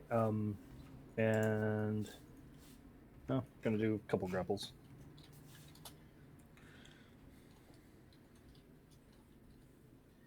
All right, here's the touch attack.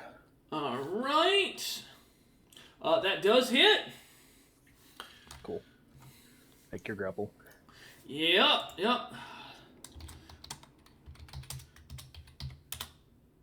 That's a 34. God damn it! I could have beaten you. Ah, shit. So close. Finally, a creature that I can fight back with, and it does. I gotta roll like ass. Go ahead though.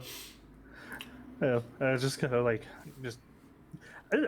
like all of like the joy of this is like gone out of Floor Step. He like turns and like motions like with his other hand at the other specter, and touch attacks her.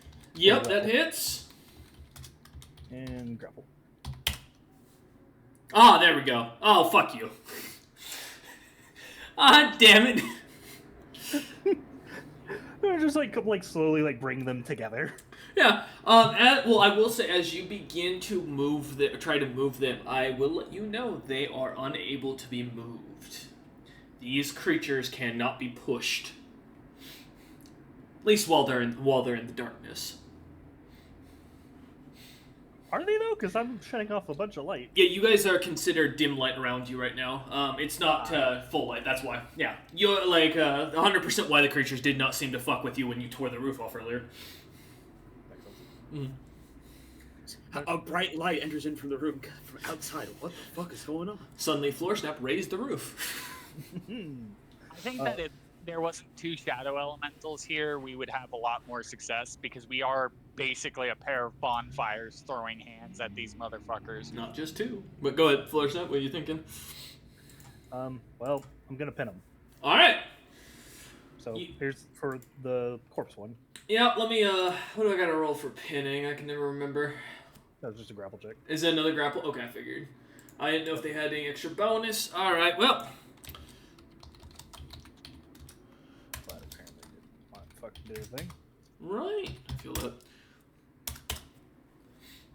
Oh, you know what? I totally succeeded in that. God damn it. Yeah, right. You kind of shove them to the ground the best you can. The creatures seem almost unbothered as you slam them. You hear the thud as the bodies hit it. A gruesome bit of sputter from the blood of one of the corpses in the corpse pile, but otherwise, the creatures seem to be pinned to the floor. I just like turn like and look at them both and say, "Who did this?" Give me a intimidation check.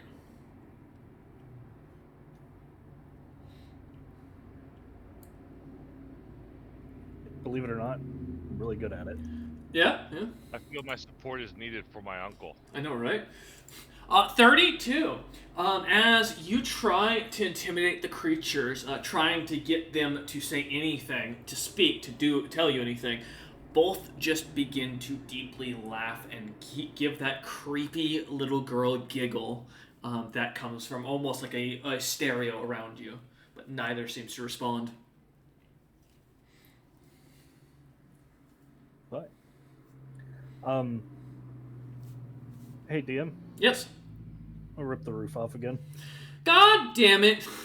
Well, you pinned. Raise the roof. You've done 2 grapples. So wait, how many actions do you have at this point? Because I know you're higher level, but I don't remember what your base class is.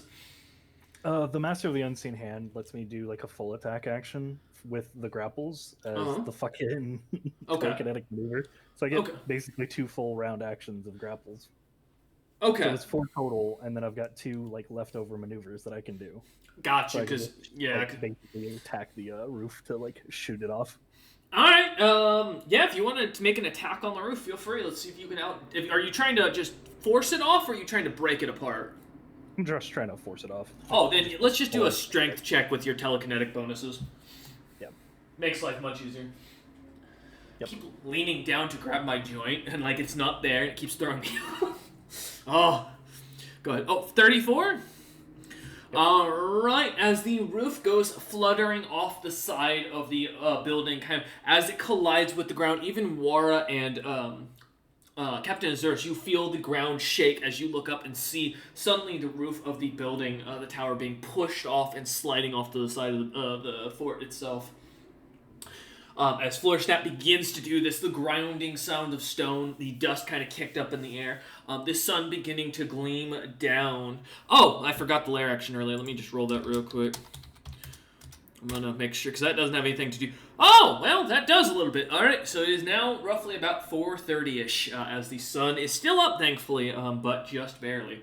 As you tear the roof off and the sunlight begins to flare through. Both the creatures seem to hiss, but do not seem to move. Well, I think they can't unless they can get out of the pit. Exactly. I like lean. I like turn to May for a second and say, "Close your ears. Whatever you do, don't listen to what I'm about to say. Trust me." And I start whispering the truth to these 2 elementals. The truth? Yeah, about the world. Oh my god. Yeah, you're a bastard. Oh. God. If these fuckers like actually killed this little girl, It's fair. so help me. Well, the shadow elemental of the corpse version of the girl starts to go insane as it shakes about, screaming and freaking out. The other seems completely unfazed. There's like eye the other one up and down and say, "So, who did it?" She continues to giggle. That's fine. You can roast. Alright, is that your turn, Floor Snap? Yeah. Alright. For a turn. Let's see. As the corpse girl is up. Oh my god, I can't roll for crap. Alright, well, she is going to do what she does best, then with the insanity. She's going to look at a room full of people and decide who she's going to swing at. Yeah, do any of it. Oh, you're about to see why. She is going to go fully incorporeal and go through the floor to reappear back out behind the other... Huh? Telekinesis is a force effect. You cannot, incorporeality, you cannot go through it. I'm not going through the force above. I'm going through the floor beneath me that I'm pinned against. I know, it's good. Like, I'm grabbing her with, like, the telekinesis. Like, I've got her, like, fully, like, held onto. I'm pretty sure force damage can. I mean, I don't recall that as a thing. Well, it's like, there's 2 ways. It's like, telekinesis, like, it doesn't list itself, like, completely as a force effect. It's a fucking force effect by, like, every metric. There's also the incorporeal subtype cannot be, or, like, doesn't get to ignore supernatural or spell-like abilities. And telekinesis is that by definition. Yeah, like they're affected normally by those effects. Yeah, for instance, Wall of Force blocks aerial creatures, like just by its very nature.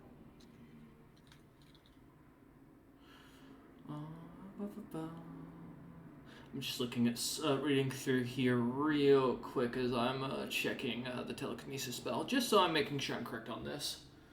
Yeah, Combat maneuvers. Okay, the place of strength decks, a failed attempt doesn't allow a reactive attempt by the target, such as a disarm or a trip. Okay. Good to know. Good to know. Well, I found my loophole, so really, it's fine by me, because there is something I can do. However, I have to make a concentration check because I'm fucking pinned. And I think I cast, if I remember right, pinned makes you cast a disadvantage. No, the DC is just Like, really fucking high. yeah, because I know you get like a -4 on checks. I just can't remember what it is. Let me look. Does not. Why is it never post what I need? Special attacks here. Yeah. You can only cast somatic component or cast without somatic components. Yeah, no, I can't move my hands. That's the whole point. No, I understand. Perfect. Yeah. All right. As the creature is going to cast, let's see. And do I need to post for any of this? Oh, does it have verbal components? Because I'm not letting. It does not. This is fully something else I have cooked up in the background. Alright, so this is still going to be a concentration check, which I get no fucking modifiers to. And that does not beat DC. Fuck! Okay, alright. I needed 4 more points on that to make that work. Alright, well, that's one spell out of my wheelhouse as the 4 more creature. points plus the level of the spell. Huh? 4 more points plus the level of the spell. No, I know. That's what I'm looking at. Yeah. Okay. Trust me, I know I got my math down. I'm checking my stuff. God damn it. Alright. Well, the only other thing I can do is let me just double check if this spell lets me do it or not. It's 20. Yes, I know. I'm familiar. But that wasn't what I was looking for my modifier. I'm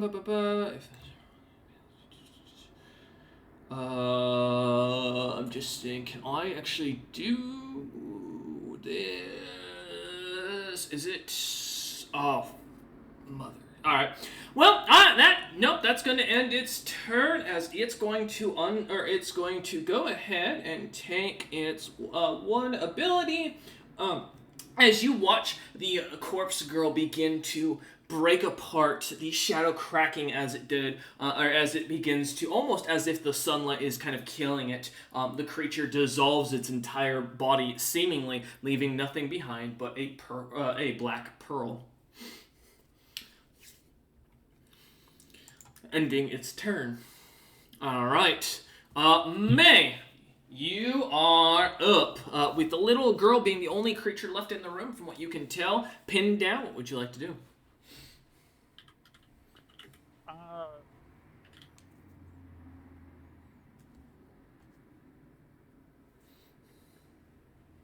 I mean, The captain's ready to go back to sea after this. he's pinned, so Uh-huh. I would get a +4 to hit her. Yep. I could do a ton of damage, or I could just blast her with prismatic spray and see what happens. Up to you.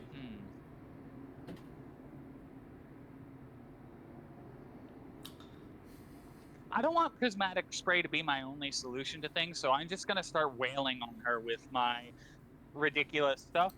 Especially because I buffed the shit out of my damage and attack earlier. Alright, let's see what you got. Alright, this is gonna be kind of funny. Funny for me. Oh no.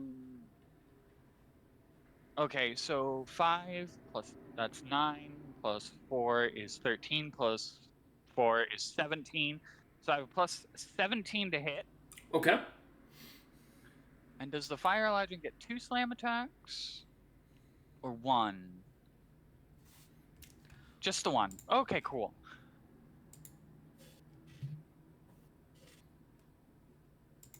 Well, Does a let's see. 27 hit her? Oh, well, shockingly, yes. Okay.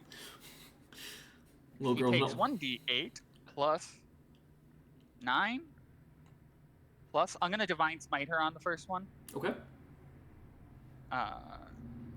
Let me look up.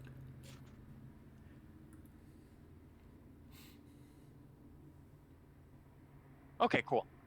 So it's just a full plus 9. And then... Yeah.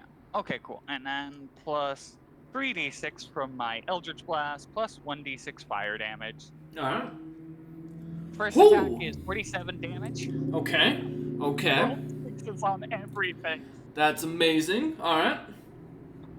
This counts as good and evil for the purposes of overcoming damage reduction. It also counts as cold iron and fire damage. I will save you some time. I don't have any DR on her, sadly. I'm wishing I did. I do not. Yeah, this is a funny form, Whew. and this is the second slam attack. That hits? This is 20. Okay, cool. This one has a little less damage because I don't divine smite, God damn. so it's gonna do 9 less. Not exactly 9 less unless I roll silly. Well, let's find out. Yeah. No. But as you slam into her, May, how would you like to end this? It's a little girl, right? Correct. It's a weirdly like.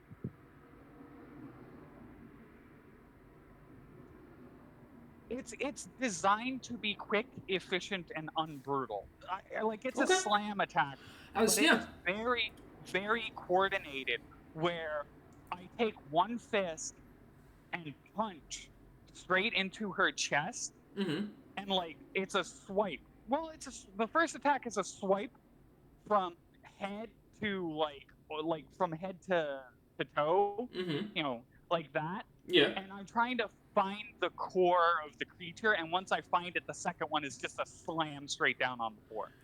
As you kind of run your arm through her, she seems to giggle at it, almost completely at first, unfazed, though she begins to cough up this shadowy liquid onto the ground as your hand cap pulls out, and as you slam down right into the center chest of the creature, you feel something crack under your hand as it breaks, and the little shadow girl vanishes almost immediately into nothing but dust, leaving behind the room of corpses and you lot and the daylight as